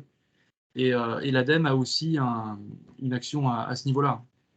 Restez pas, encore une fois, seul dans votre coin, à déterminer vous-même ce qui doit être fait ou pas, et à faire des choix qui derrière pourront vous être reprochés s'ils ne s'appuient pas sur soit vous déléguez ça à un bureau d'études, un bureau de contrôle, peu importe, qui assume la responsabilité du conseil qu'ils vous donnent. Auquel cas, si vous n'êtes pas dans les clous, vous pouvez vous retourner contre eux pour défaut de conseil, ou d'aller directement vous adresser à des gens de l'ADEME, voilà, ou autres, qui vont eux vous apporter ce conseil et puis réellement vérifier l'information pour que vous soyez certain de faire les choses correctement à ce niveau-là. Voilà. Autre chose, là, je me permets aussi de rebondir sur ça. 2030, c'est la première échéance donc pour le premier état des lieux, mais n'oubliez pas que derrière, il y a encore 2040 et 2050. Donc, quand vous allez réaliser vos travaux, il faut essayer de faire les choses dans le bon ordre, c'est-à-dire des choses qui vont tenir jusqu'en 2050, si vous voulez. Si vous changez une machine à laver aujourd'hui, il y a peu de chances qu'elle soit encore en fonctionnement en 2050. Par contre, ça ne veut pas dire que ça ne peut pas être intéressant de le faire, puisque vu les coûts de l'énergie actuellement, certains équipements qui sont très énergivores, je pense à des ventilateurs ou autres, ça peut être intéressant de le faire tout de suite. Le relamping, on en parlait tout à l'heure, c'est rentable tout de suite. Mais à mon sens, il faut peut-être commencer par s'attaquer à ce qui va toucher à l'immeuble. Donc on parlait d'isolation par l'extérieur ou autre, ce type de travaux qui peuvent être assez contraignants, coûteux, resteront néanmoins sur la durée pour votre bâtiment et seront encore d'actualité quand on arrivera au terme de ce décret tertiaire en 2060. Oui, alors je vois une main qui se relève. Ouais, c'est Robin. Bonjour. J'ai une question juste un peu provoque, mais il y a pas mal de gestionnaires de centres qui sont là aujourd'hui et je m'en réjouis. Il y en a beaucoup qui restent très loin de ces sujets-là. Quelle est la probabilité d'un nouveau report de la date butoir de déclaration? Est-ce qu'on a des informations qui nous permettent de dire que… Okay. Aucune information à ce jour sur un possible report de cette date. Effectivement, il y a eu des rumeurs à ce niveau-là. Moi, ce que j'ai envie de dire, c'est que de toute façon, quoi qu'il arrive, l'échéance, elle va arriver. Déjà, on a eu la chance une fois que ça soit reporté l'an dernier. On ne peut pas toujours compter sur la chance pour reporter éternellement. Et au-delà de ça, moi, ce que je vois aujourd'hui, c'est que les acteurs pertinents qui sont capables d'aller analyser, comme je disais, les consommations, vraiment faire ce travail pour vous permettre d'atteindre l'objectif, aujourd'hui, ils commencent à être saturés de demandes. Ça veut dire que plus vous attendez, moins vous aurez de chances d'avoir un acteur pertinent, efficace pour réaliser les diagnostics énergétiques ou autres. On voit des listes d'attente qui commencent à s'allonger. Donc, même s'il y avait un report, il est possible que vous vous retrouviez à un moment sans partenaire pour vous accompagner. Donc, clairement, ceux qui auront mis ça en place le plus tôt possible, que ce soit cette année ou l'an prochain, même si par miracle c'était reporté, encore une fois, je n'ai aucune information à ce niveau-là, seront gagnants, puisque de toute façon, ils auront avec eux des partenaires fiables, efficaces pour les accompagner. Clairement, sinon, il vous restera que… je le voyais notamment pour les bureaux de contrôle. Je travaille beaucoup avec des bureaux de contrôle. À Apogée, on a plusieurs bureaux de contrôle référencés. Moi, j'ai choisi de ne pas travailler avec eux sur la question du décret tertiaire. Parce qu'ils vous font payer très cher pour choisir une référence 2010. C'est ce que je disais tout à l'heure. Voilà. Donc, si vous attendez trop, vous risquez de n'avoir plus que ces solutions-là, clairement. Puisque des petits bureaux d'études, fluides ou thermiques ou autres, qui font réellement un très bon travail, eux seront saturés très vite de demandes. Voilà. Merci. J'en profite et après je coupe le micro, je te laisse dérouler ou une prochaine question. Juste pour vous informer que j'ai déroulé la FAQ qui apparaît sur le site Opérate, donc dont j'ai partagé le lien un petit peu plus tôt dans la réunion. C'est vraiment très riche, c'est très dense. Je pense qu'ils s'y sont mis à plusieurs pour sortir ça. Mais toutes les questions qui ont été posées aujourd'hui, on trouve leurs réponses dans cette FAQ. Donc, n'hésitez vraiment pas à suivre le lien que j'ai mis sur le chat, à trouver la FAQ et à aller vous nourrir de tous ces éléments. C'est vraiment très riche. Merci. Merci, Robin. Alors, je vois qu'il y avait une autre question de M. Labaze aussi. Oui, c'est par rapport au coût et tout ça et au phasage. Si je comprends bien, il ne faut pas se rater sur la première étape qui est donc celle de l'analyse des consommations pour septembre. Après, le phasage des travaux, c'est autre chose. 2030, j'ai envie de dire, c'est dans 6-7 ans. Et je ne dis pas qu'il faut attendre 2029, novembre 2029 pour faire les travaux, mais ce que je vois aussi dans le contexte du tourisme social et du tourisme en général d'ailleurs, c'est que les capacités d'investissement sont aujourd'hui les plus diminuées avec le remboursement des jeux pour ceux qui les ont contractés avec la crise qu'on a connue. Et je vois pas bien comment, à part les dettes, bon, ça encore, ça peut passer, mais pour le reste, imaginez les travaux en 2022, 3 ou 4, c'est un peu illusoire. Donc, il y a vraiment une stratégie à avoir dans la durée pour, à partir de données qui sont correctement construites, c'est sur quoi vous insistez, et puis après, calculer la meilleure fenêtre pour faire les travaux, parce qu'on n'a pas intérêt à se précipiter. De toute façon, la plupart, on ne peut pas se précipiter. Alors, gardez quand même en tête que d'ici 2025, vous aurez dû mettre en place le plan d'action. C'est-à-dire que le diagnostic énergétique aura dû être réalisé et vous aurez déjà dû dire le calendrier des travaux que vous allez réaliser. Oui, maximum, ce sera 2025. Voilà. Donc, ça veut dire que dans un premier temps, il y avait les 3 étapes qu'on a mentionnées par rapport à Opéra, choix des références, etc. Le diagnostic énergétique, vous pouvez, si vous le souhaitez, ou enfin, surtout si vous n'avez pas les capacités d'investissement, parce que ça peut être relativement cher en fonction du nombre de bâtiments, des surfaces, etc. Attendre un peu pour le faire. Par contre, c'est vrai que construire un plan d'action, c'est relativement compliqué. C'est pas simple. Enfin, il va réellement falloir, par rapport à ce diagnostic, dire voilà, telle action que je vais mener va me permettre de réduire de temps, je vais le faire à telle date, ça va s'enchaîner par ça, etc. Donc, et le problème, encore une fois, c'est qu'il y a un peu un embouteillage, puisque au départ, il y avait des diagnostics énergétiques réglementaires qui étaient obligatoires à intervalles réguliers pour certains établissements, ou quand on vend un bâtiment ou autre.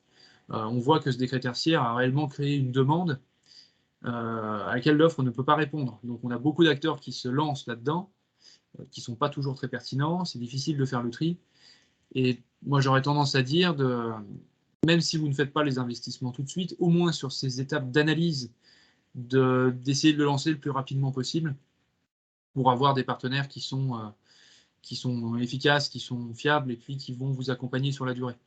Et surtout, c'est un petit peu l'idée de montrer patte blanche, c'est de dire, voilà, on n'avait pas les fonds pour faire les travaux, par contre, on a quand même fait tout ce qu'on pouvait. On a réellement fait des analyses fines de nos consommations, on a fait des actions de relamping, on a fait des actions de ça, voilà. Donc l'idée, moi j'espère quand même une indulgence de la part des pouvoirs publics pour l'économie sociale et solidaire. C'est rien ne le garantit, objectivement. Malgré tout, il faut quand même garder en tête, nous, que nos adhérents, pour la plupart, en tout cas, fonctionnent grâce à des subventions. Donc ce serait quand même un petit peu mal avisé d'aller sanctionner un établissement qu'on n'a pas subventionné pour remplir des objectifs qu'on leur impose. Donc je pense que pour, en tout cas, ceux qui ont des subventions, peut-être auront le droit à une certaine forme d'indulgence, mais rien ne le garantit. Et pour ce qui est des problématiques, effectivement, de budget, pour financer tout ça, le tourisme a été particulièrement impacté par la crise, beaucoup plus que les autres secteurs. Je peux comprendre, effectivement, qu'il y a des grosses problématiques à ce niveau-là. Alors, je vois qu'il y a d'autres mains qui se sont levées. Robin, qui a relevé la main, si je ne dis pas de bêtises. Non. Pardon, j'avais oublié de la baisser, ouais. Pardon. Alors, du coup, je vais prendre la parole parce qu'en fait, j'ai l'impression de me retrouver il y a 10-12 ans en arrière lorsqu'on avait la même problématique sur les accessibilités handicap. L'accessibilité, exactement. Et alors effectivement, ils nous ont encore pondu quelque chose de très intéressant pour notre chère planète, ça je le conçois. Après, tous ces objectifs-là, encore avec des dates, etc. Enfin, comme je dis, j'ai vraiment l'impression de me retrouver voilà, il y a 12 ans maintenant, c'était en 2010, et avec les mêmes problématiques. Et c'est vrai que là, on nous impose encore des dates en septembre 2022. Alors, je ne suis pas devin, mais je sens qu'effectivement, je pense qu'il y a plein de choses qui vont être retardées. Alors, je ne dis pas qu'il ne faut pas le faire, mais déjà que les pouvoirs publics eux-mêmes se retrouvent aux normes dans leurs bâtiments avant, je pense qu'on va être exactement pareil que sur l'accessibilité handicap. Alors effectivement, hein, on parle souvent de l'accessibilité et puis du fait bon, là, que ça n'a jamais réellement été finalisé. Clairement, sur la question du décret tertiaire, ça pose effectivement un problème, donc c'est dans le cadre d'une démarche écologique, hein, protection de la planète, mais au-delà de ça, j'ai parlé d'enjeux géopolitiques, qui est l'indépendance énergétique. Et à ce niveau-là, à mon sens, hein, il y a peu de chances qu'il soit laissé de côté. Il y a peu de chances qu'il soit laissé de côté, notamment, c'est un contexte actuellement qui nous a rappelé à quel point nous étions dépendants de certains pays avec lesquels on peut rentrer en, disons, désaccord, pour rester en conflit, voilà, bon, peu importe le terme que vous voulez employer à ce niveau-là, mais en tout cas, vraiment, la France est dépendante énergétiquement d'autres pays, et aujourd'hui, il y a réellement une volonté de l'État de devenir indépendant. Voilà, donc, et ça, c'est quelque part une question qui a germé dans les années 60, hein. Initialement, la France était autonome en gaz puisqu'elle avait l'Algérie était française et puis elle pouvait s'alimenter en gaz depuis l'Algérie. Bon voilà, depuis les années 60, on est tout passé au nucléaire. Malheureusement, on le voit bien actuellement, un quart de nos réacteurs nucléaires sont à l'arrêt. On est obligé d'acheter de l'énergie à l'Allemagne, qui est produite par des centrales à charbon. Donc, ce qui n'a aucun sens en soi, hein, d'aller faire des lois sur l'écologie pour le décret tertiaire, dire aux bâtiments isolez-vous, quand on achète de l'énergie, de l'électricité à l'Allemagne qui produit ça avec des centrales à charbon. Donc voilà, clairement, bon, je vois que certains sourient, mais voilà, voilà, il y a des incohérences, mais bon, malgré tout, pour revenir sur votre question par rapport à l'accessibilité, à mon sens, il y a peu de chances qu'on laisse de côté ce décret tertiaire, et il est même possible, à mon sens, qu'il soit étendu. Que ce soit durci, qu'on l'impose peut-être aux particuliers. Hein, la directrice générale d'Engie a dit que si on ne faisait pas attention l'an prochain, on risquait des coupures. C'est la première fois hein, qu'on nous dit ça en France. D'habitude, il y a toujours un discours qui est très posé à ce niveau-là. Clairement, la directrice générale d'Engie qui nous dit voilà, il va falloir réduire le thermostat parce que sinon, l'an prochain, il y aura des coupures si on n'a pas été capable de remplir nos réserves de gaz d'ici là. On nous dit qu'on va construire des centrales. En fait, je ne dis pas que ça va être annulé autre chose, au contraire. Enfin, moi, de toute façon, je suis pleinement dans cette optique-là. Le seul truc, c'est que je dis attention aussi de ne pas se précipiter à faire n'importe quoi avant justement cette date du 22, de septembre 2022, parce que peut-être qu'effectivement, comme vous disiez, tous les acteurs vont plus être disponibles pour faire voilà, les diag ou autre chose. Le seul truc, c'est que, moi, ce que je voulais expliquer, c'est qu'en fait, ils nous ont décalé 36 000 fois la date avec l'accessibilité handicap et qu'on va peut-être se retrouver dans les mêmes problématiques parce que justement, il n'y aura pas assez d'acteurs dans ce domaine qui sera capable en fait de faire les diags pour les structures. Donc en fait, c'est juste de parler en termes de précipitation et en plus, on sait aussi que cette accessibilité handicap a fait fermer beaucoup de centres de vacances. Et qu'il ne faudrait pas que justement dans cette précipitation et par peur de le décret tertiaire, mon Dieu, qu'on se retrouve à qu'il y ait des structures qui se disent oh là là, mais on ne va jamais y arriver. Et voilà, avec l'idée peut-être de dire on va arrêter, quoi. Et ce qu'il ne faudrait pas. C'est juste ça en fait. Je comprends bien. Après, voilà, bon, moi j'ai pas de boule de cristal, hein, je peux malheureusement pas vous dire ce que le législateur va déterminer dans les mois à venir, s'ils vont décaler ou pas. À mon sens, c'était plutôt sur l'aspect géopolitique qui nous disait, voilà, on a des réserves de gaz qui nous amènent jusqu'à mi-janvier à peu près. Pour l'instant, on a du mal à s'approvisionner, ou en tout cas à des prix qui sont complètement délirants. À mon sens, il y a peu de chances que les pouvoirs publics reviennent sur une décision, en tout cas sur des dispositifs comme le décret tertiaire, qui ont justement l'objectif de faire réduire les consommations d'énergie. Encore une fois, on veut construire des mini-centrales nucléaires, c'est minimum 5 ans. La seule solution qu'il y aurait, ça serait de tout recouvrir d'éoliennes, puisqu'on peut faire un parc éolien en 6-8 mois, et de tout basculer sur de l'électrique avec de l'éolien. Enfin bon, ça impliquerait de recouvrir tout le territoire d'éoliennes. Donc actuellement, on n'a pas réellement de solution alternative. Et on se retrouve dans une pénurie de gaz. Voilà, donc à mon sens, hein, très sincèrement, la seule solution pour passer l'hiver prochain, ce sera de consommer moins. Et dans la mesure où le décret tertiaire, c'est justement de réduire les consommations d'énergie, il n'est pas exclu même qu'on vienne durcir le dispositif, l'accélérer ou autre. Ça, après, bon, encore une fois, je n'ai pas de boule de cristal, mais je pense que c'est plus de risque que ça se dirige vers ça. Que de laisser traîner comme on l'a fait pour l'accessibilité. Voilà.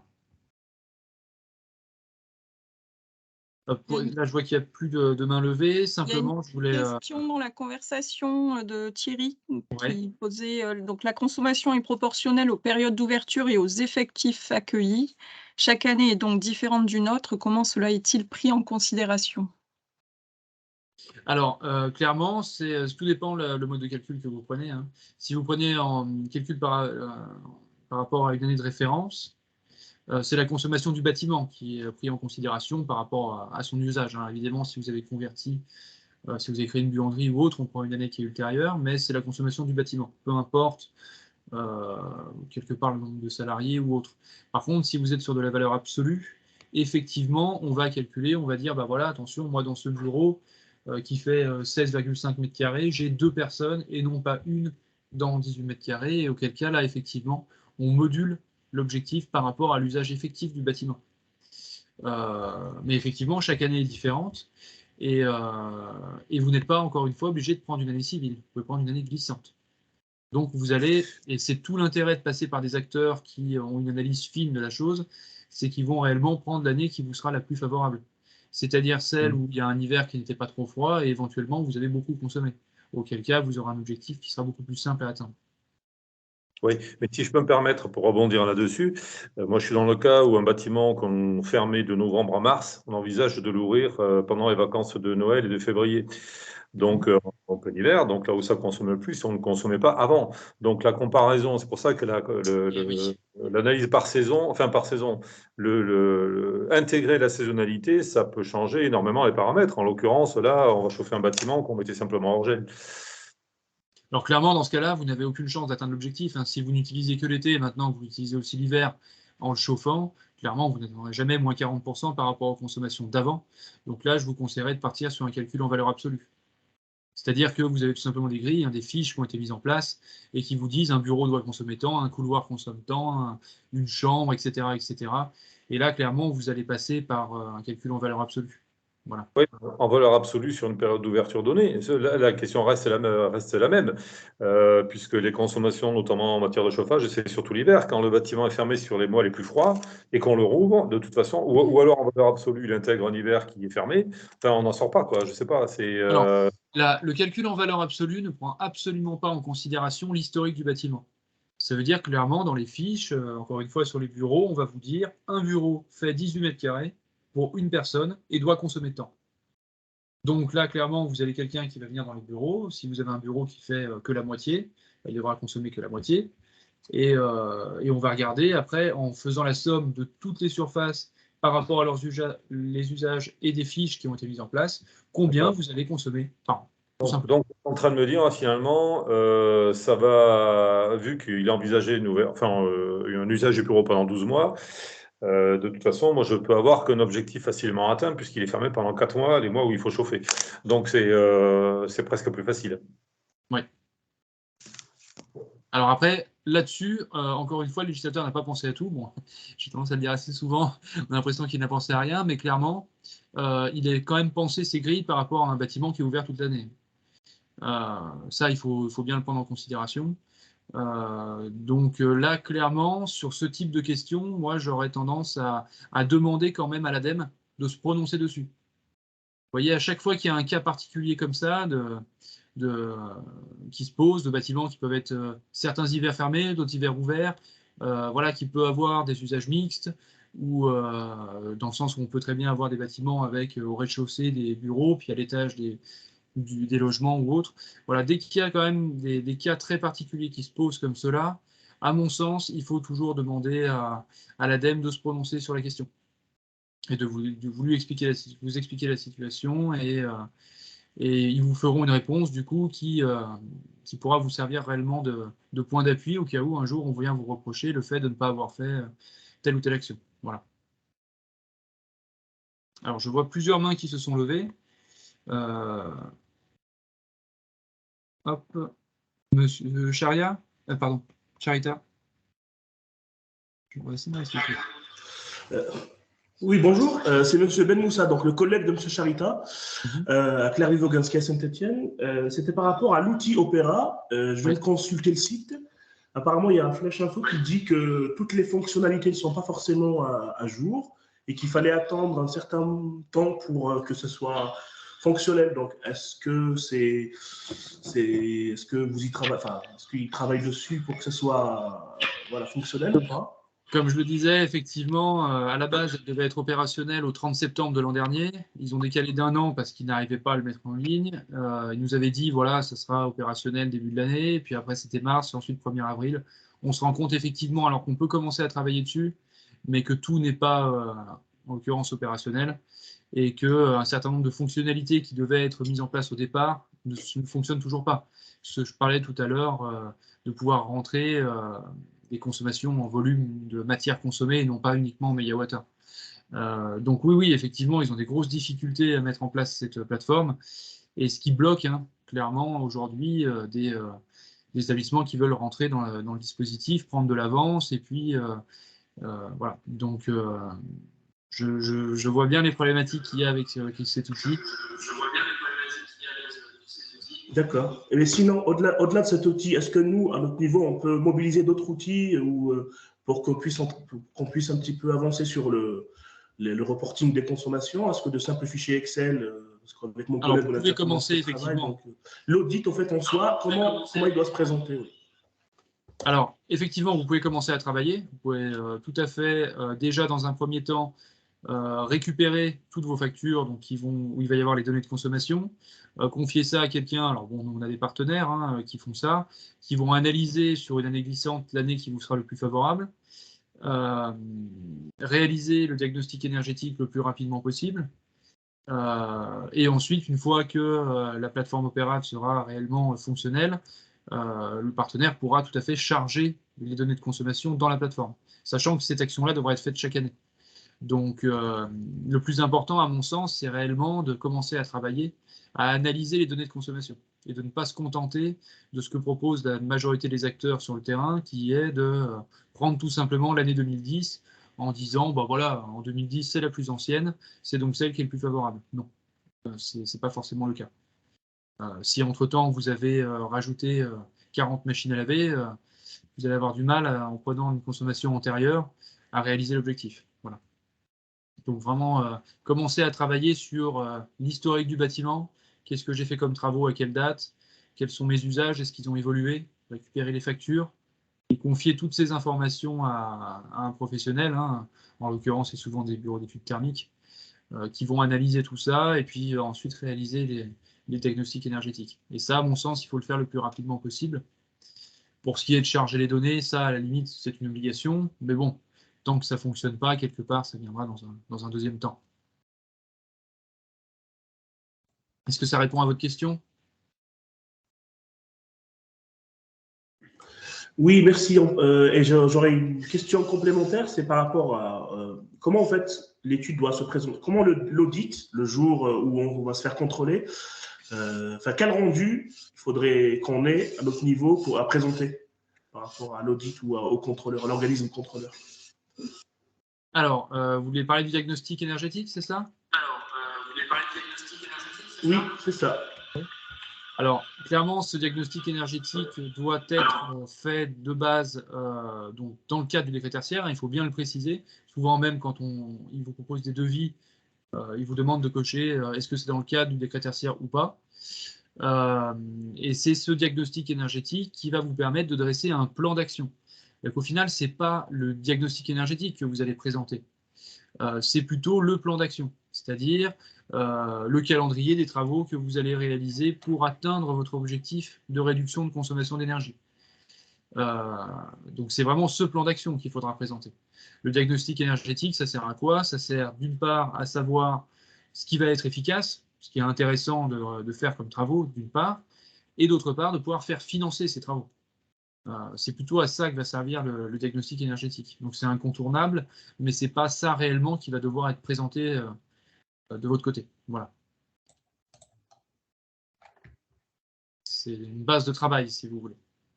Et aussi pour la recherche de financement. Merci. Et aussi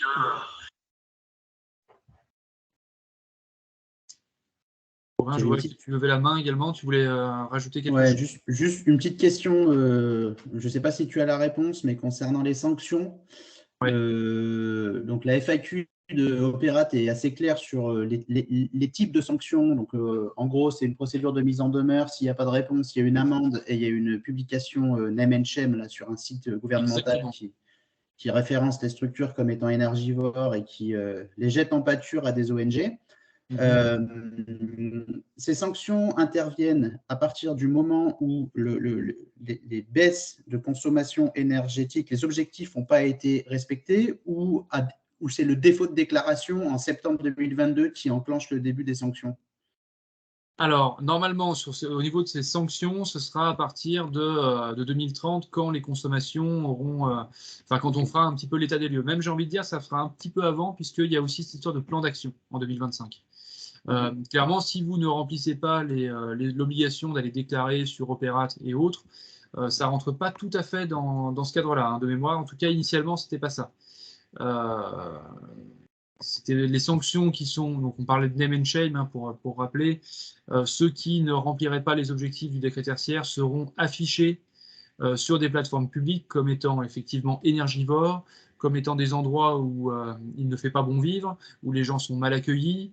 Voilà, c'est comme ça que ça va se présenter. Et vous aurez un petit macaron, donc il y a 5 petites couleurs, hein, des feuilles qui vont de gris à vert, très, très foncé, qui vous seront imposées en disant, bah voilà, lui, on lui met un sticker vert foncé parce qu'il est très bien, avec marqué très bien en dessous, et puis l'autre, il va être médiocre. Voilà, donc il y a vraiment, et c'est quelque part le plus impactant, je trouve, plus que les amendes qui sont quand même relativement faibles, hein, soyons honnêtes là-dessus, par rapport au volume en tout cas au montant des investissements réalisés pour remplir l'objectif. Quand on a 7 500 € ou même 15 000 € d'amende, c'est pas quelque chose qui est réellement un pouvoir de dissuasion très fort. Effectivement, ce dispositif de name and shame, lui, il est réellement vraiment contraignant.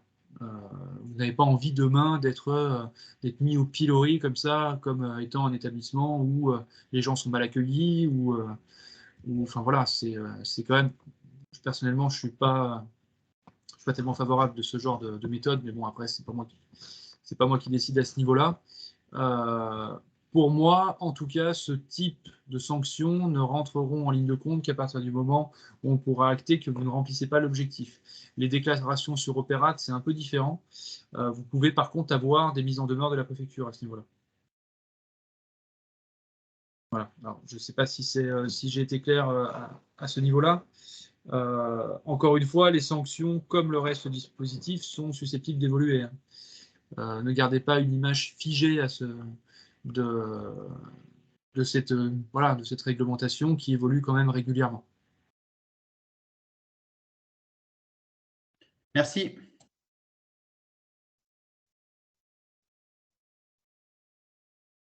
Alors, je vois qu'il y a une question effectivement sur la valeur absolue. Oui, alors ça dépend. Donc, je vais la relire quand même, hein, pour ceux qui ne l'avaient pas lu. Finalement, autant choisir le mode de calcul en valeur absolue lorsque l'on n'ouvre que 6 mois par an. Pas nécessairement. Si chaque année, vous n'êtes ouvert que 6 mois par an, vous aurez donc chaque année une consommation sur 6 mois. Donc, vous pouvez tout à fait partir sur un calcul en valeur relative à une année de référence, puisque chaque année, vous n'avez que 6 mois de consommation. Donc, à partir de là, oui, c'est tout à fait envisageable. Après, encore une fois, par rapport au cas particulier, moi, je pense que réellement, un bureau d'études thermiques vous apportera une vraie expertise à ce niveau-là pour savoir pour votre bâtiment, typiquement, qu'est-ce qui sera le plus intéressant pour vous. Clairement. Et on a tous des situations qui peuvent être un petit peu différentes de celles des autres. Là, clairement, je pense que l'avis d'un professionnel là-dessus, d'un bureau d'études thermiques, aura vraiment une plus-value, surtout si vous avez des cas spécifiques comme ceux-ci. Parce que d'un autre côté, si vous êtes ouvert que 6 mois par an, il suffirait de prendre de juin à juin de l'année d'après. Bon, voilà, vous aurez aussi une période qui inclut les périodes où vous êtes ouvert. Donc, bon, il n'y a pas d'objection particulière à prendre une valeur relative à une année de référence, même si vous n'êtes pas ouvert toute l'année. Se posera simplement la question si d'une année sur l'autre, vous fermez à certaines périodes qui n'étaient pas fermées au préalable, ou vice-versa. Et là, effectivement, ça pourrait poser quelques soucis. Je vous proposais de simplement refaire un petit point sur le marché de l'énergie actuellement. Certains, bon, voilà, on a tous vu aux informations ce qui pouvait se passer avec la Russie, on en a parlé tout à l'heure, les pénuries de gaz ou autres. Les prix ont explosé en termes de prix d'énergie. Pour vous donner une idée, avant la crise sanitaire, un mégawattheure de gaz, on allait le payer entre 20 et 25 euros. Là, en début d'année, on a vu des offres de renouvellement à 250 euros du mégawattheure. Donc, on a des établissements aujourd'hui qui ont fait x12 sur leur budget d'énergie, de gaz. Sur l'électricité, on allait pouvoir avoir des contrats. Je parle uniquement du prix de l'énergie, n'incluant pas les taxes. Je parle que du prix de l'électron de la molécule. Sur l'électricité, on était à 60, 70 euros. On a vu des renouvellements à 900 euros du mégawattheure. Donc, je vous laisse imaginer l'impact que ça peut avoir sur un budget. Surtout que ceux qui ont pris des hausses aussi significatives sont ceux qui ont laissé passer leur contrat en reconduction tacite sans demander d'offre de renouvellement et refait des mises en concurrence. Auquel cas, les fournisseurs ont tendance à remettre des tarifs qui sont quand même complètement délirants, hein, au-delà de 500 euros pour l'électricité, on va être à 90 ou 100 sur le gaz. Mais clairement, aujourd'hui, les clients qui ne font pas l'effort d'aller faire des demandes d'offres de renouvellement à leurs fournisseurs en place et les mettre en concurrence vont payer pour tous les autres. Et on voit aujourd'hui, nous, des établissements qui sont sur le point de mettre la clé sous la porte parce qu'ils n'ont pas pensé à refaire des appels d'offres, ou tout simplement à mettre en concurrence, ou qui n'ont pas pris en compte l'augmentation des prix de l'énergie. Donc réellement, il faut, à mon sens, hein, c'est très important d'aller vérifier, vos contrats, où vous en êtes actuellement. Est-ce que vous êtes sur des prix fixes bloqués pendant plusieurs années, idéalement signés en 2020 en pleine période sanitaire, auquel cas vous les avez signés en gaz à 14 ou 18 euros ou 20 euros, donc là vous êtes très bien, n'y touchez pas. Est-ce que vous avez des contrats qui arrivent à échéance rapidement? Auquel cas là réellement il faut vous poser la question. Ne laissez pas ça partir en reconduction tacite. Même si vous êtes habitué, donc des fournisseurs historiques ou autres, ne vous contentez pas de l'offre de votre fournisseur actuel. Faites réellement des mises en concurrence là-dessus. Et gardez à l'esprit qu'au renouvellement de votre contrat, quoi qu'il arrive, vous allez prendre des hausses qui vont être significatives. Si vous étiez sur des offres à prix variable, par exemple en électricité sur des offres ARENH, depuis le début de l'année, vous avez déjà fait à minima x2. Donc vraiment des grosses problématiques à ce niveau-là. C'est pour ça que même au-delà de ce décret tertiaire, j'ai envie de dire que les travaux d'efficience énergétique vont devenir une nécessité, ne serait-ce que pour pouvoir payer ces factures. Moi aujourd'hui, j'ai très sincèrement des adhérents qui nous appellent tous les jours en disant « mais nous aujourd'hui, notre facture d'énergie, elle est supérieure au budget de l'établissement ». Je pense notamment à des adhérents dans le secteur de l'inclusion sociale, des CHRS, qui peuvent avoir des budgets qui sont très très tirés, qui sont très justes, et qui peuvent avoir aujourd'hui des factures qui dépassent le budget total de l'établissement. Donc voilà, donc c'est vraiment une situation qui est dramatique sur ce marché de l'énergie, et manifestement, je n'ai pas l'impression qu'on se dirige vers une sortie de crise rapide. Voilà, donc réellement, c'est vraiment l'occasion d'aller revoir vos contrats, voir où vous en êtes. Si vous avez besoin d'un conseil, n'hésitez pas, hein, moi je fais ça tous les jours. On a des partenaires, hein, aujourd'hui on passe par un courtier partenaire qui s'est créé pour nous, hein, pour Apogée spécifiquement, donc, et qui du coup nous accompagne vraiment pour aller conseiller nos adhérents sur ce qu'il y a de mieux à faire, voilà, à ce niveau-là. Après, on n'a pas de baguette magique, hein. On ne peut pas vous maintenir des prix comme ceux que vous aviez il y a 2 ou 3 ans. On n'a pas de boule de cristal non plus, mais on peut en tout cas vous aider à voir sur quel type de contrat vous êtes. Est-ce que c'est le bon moment d'aller rechallenger les fournisseurs qui sont présents sur le marché? Et puis de vous dire clairement où vous en êtes, où vous allez. Voilà, c'est vraiment quelque chose c'est impératif de le faire rapidement, de mon point de vue. C'est réellement une priorité si vous ne voulez pas faire un x10 ou un x12 à ce niveau-là. Alors, je vois qu'il y a une question sur l'ARENH. Effectivement, je vois qu'il y en a qui sont un petit peu plus renseignés à ce niveau-là. Donc, pour vous refaire un petit point là-dessus, chaque année, EDF est obligé de revendre aux fournisseurs alternatifs une certaine quantité d'énergie qui est produite par nos centrales nucléaires. ARENH signifiant accès régulé à l'électricité nucléaire historique. Il y avait donc jusqu'à présent à peu près 100 TWh qui étaient vendus. Le gouvernement a décidé que EDF devait vendre 20 TWh supplémentaires, justement pour limiter la hausse. Malheureusement, la hausse qu'il y a actuellement inclut déjà ces 20 TWh. D'accord? Donc, si vous avez effectivement subi une hausse aujourd'hui, ça incluait déjà, donc ça ne va pas réduire la hausse à venir. Ça a peut-être réduit la hausse qu'il y avait eu au départ, mais pas celle qui est à venir. Ce qui est très très complexe réellement sur ce marché de l'ARENH, c'est que quand vous signez un contrat ARENH, vous avez une partie qui vient de centrales nucléaires. Donc le prix en réalité de cette énergie-là, il est fixé par l'État. C'était 42 € du mégawattheure, ça pourrait passer à 46, mais ce prix-là, il est fixé. Mais paradoxalement, ces offres-là sont des offres à prix variable, puisque dans vos contrats, vous n'avez jamais 100% d'ARENH. Vous allez avoir, par exemple, 62,7% de votre contrat qui est basé sur de l'ARENH. Le reste étant acheté sur les marchés, sur le marché spot, donc à l'instant T, et ce qui amène un écrêtement. Un écrêtement, ce qui veut dire que vous allez avoir concrètement des hausses qui vont être liées à cette part qui n'est pas d'ARENH.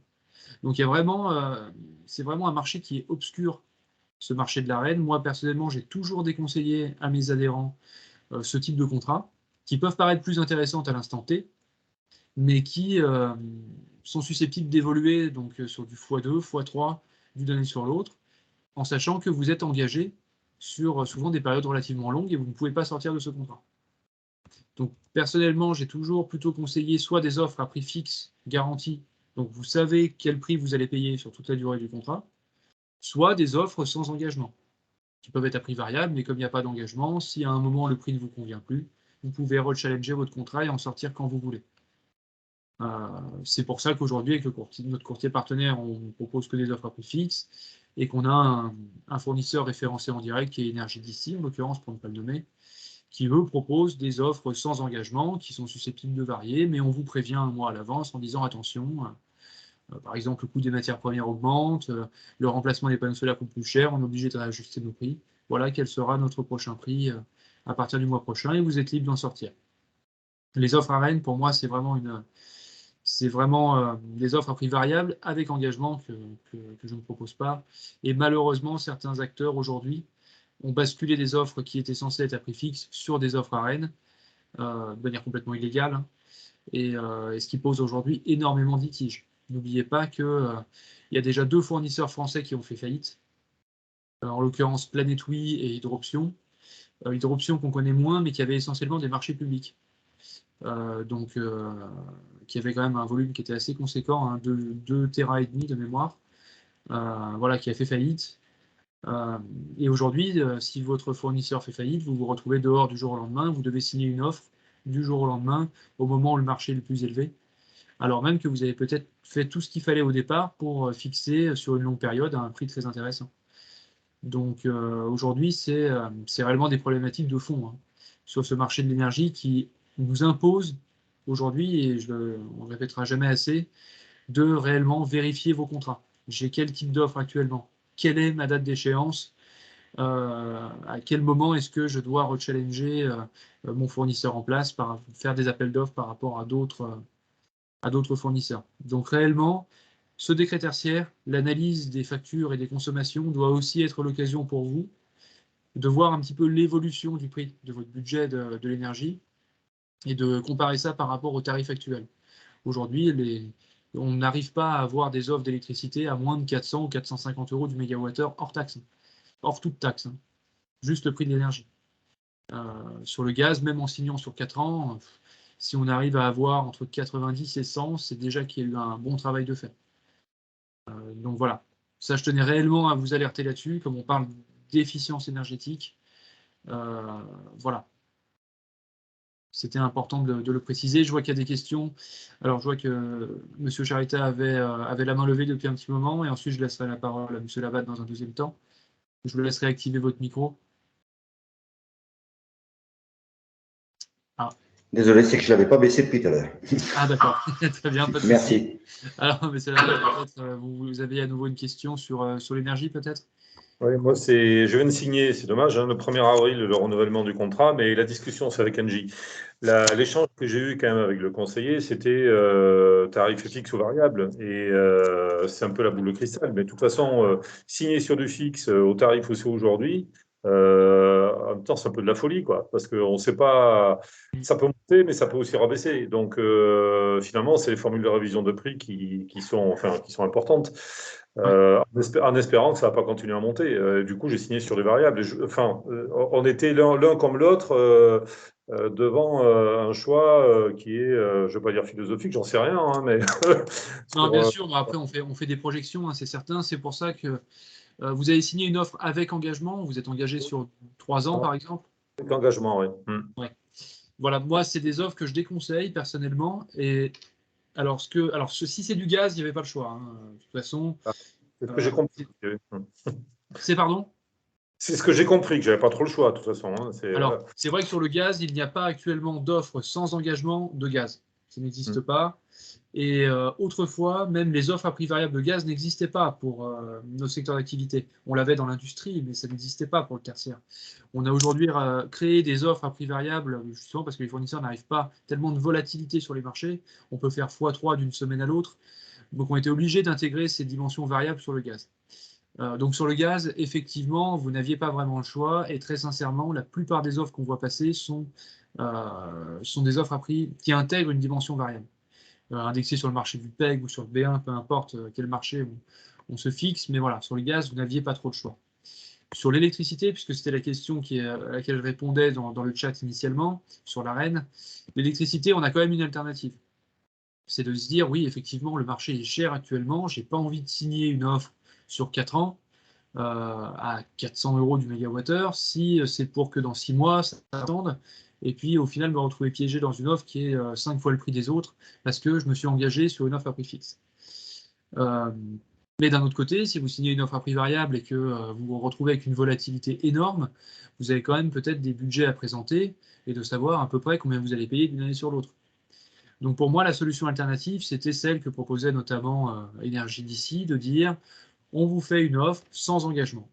Voilà. Qui est actuellement d'ailleurs 2,5 fois à 3 fois moins chère que celle qu'on vous propose dans les fournisseurs classiques, qui est à peu près sur les mêmes prix que les tarifs réglementés auxquels vous n'avez plus droit. Donc Énergie d'ici, moi, que j'apprécie en tant que fournisseur, c'est des gens qui viennent de l'économie sociale et solidaire à la base.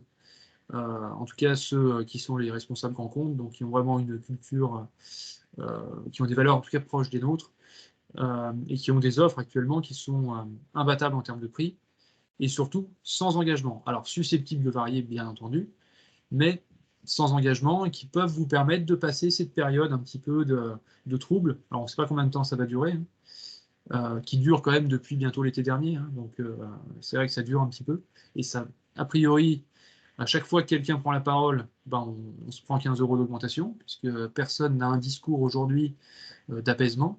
Alors, que je ne critique pas, bien entendu. Là, je ne rentre pas dans des questions politiques. Les décisions sont prises en toute connaissance de cause par rapport à des situations qui sont jugées inacceptables et qui impliquent qu'on assume les conséquences qui en découlent. Là-dessus, je ne critique absolument pas les décisions qui sont prises. Simplement, j'analyse les conséquences de ces décisions. Et clairement, ce que je vois, c'est qu'aujourd'hui, chaque prise de parole amène une augmentation des prix. Puisque chaque prise de parole amène à des sanctions supplémentaires, amène à de nouvelles problématiques, qui étaient au départ la reprise d'activité, qui étaient ensuite des conflits avec nos fournisseurs d'énergie. Enfin, les producteurs en l'occurrence. Voilà. Et rien ne me laisse entrevoir aujourd'hui une sortie de crise qui permettrait un retour à la normale des prix de l'énergie. Pour ça que sur l'électricité, en tout cas, ça me paraîtrait intéressant d'entrer sur ces offres sans engagement. Voilà. Et au-delà de ça, de se poser réellement la question de l'efficience énergétique dans le cadre du décret tertiaire, puisque c'était un petit peu l'objectif aussi de ce webinaire aujourd'hui, mais aussi dans le cadre des prix de l'énergie et des retours sur investissement qui sont quand même beaucoup plus rapides que ce qu'ils pouvaient être avant. Voilà.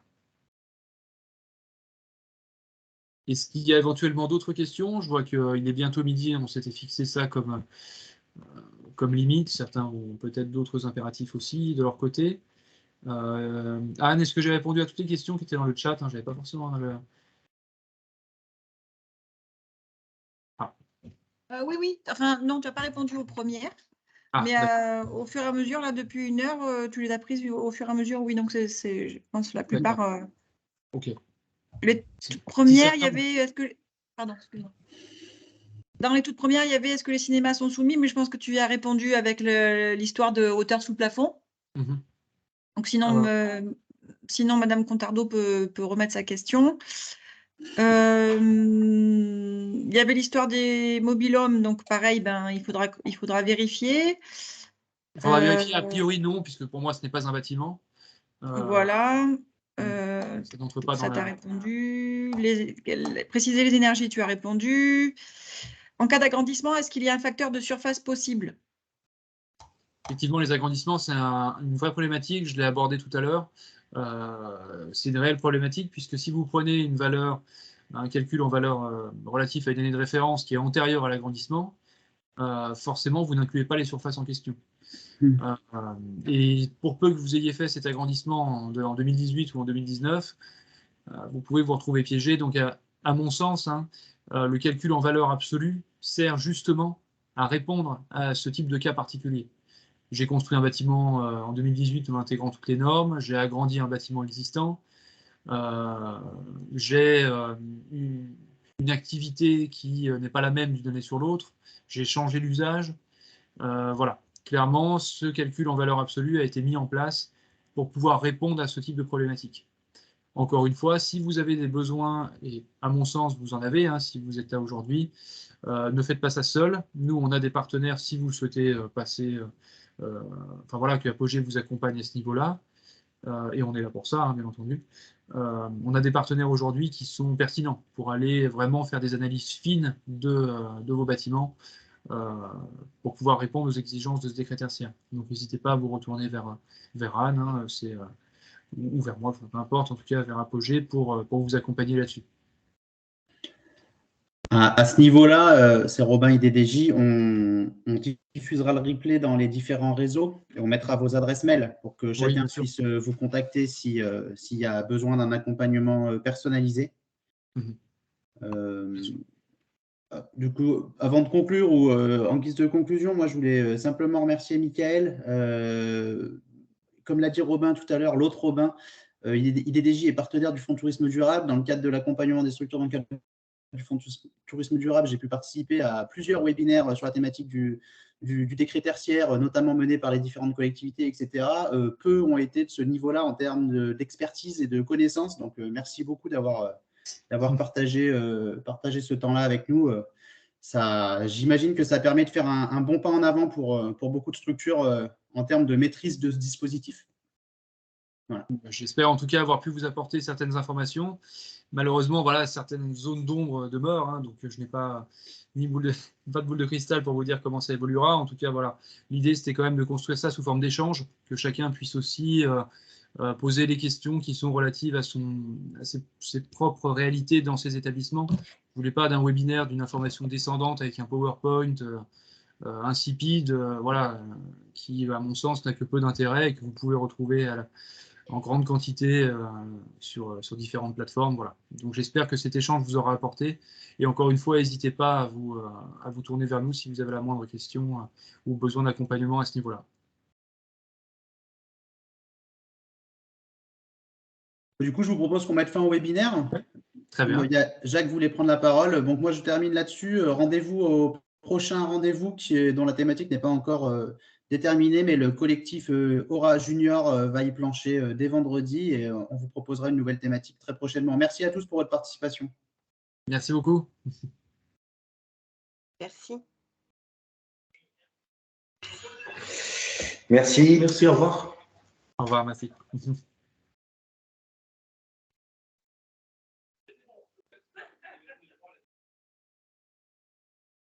Jacques, tu voulais dire un truc avant de partir? Ah, il est parti. Oui.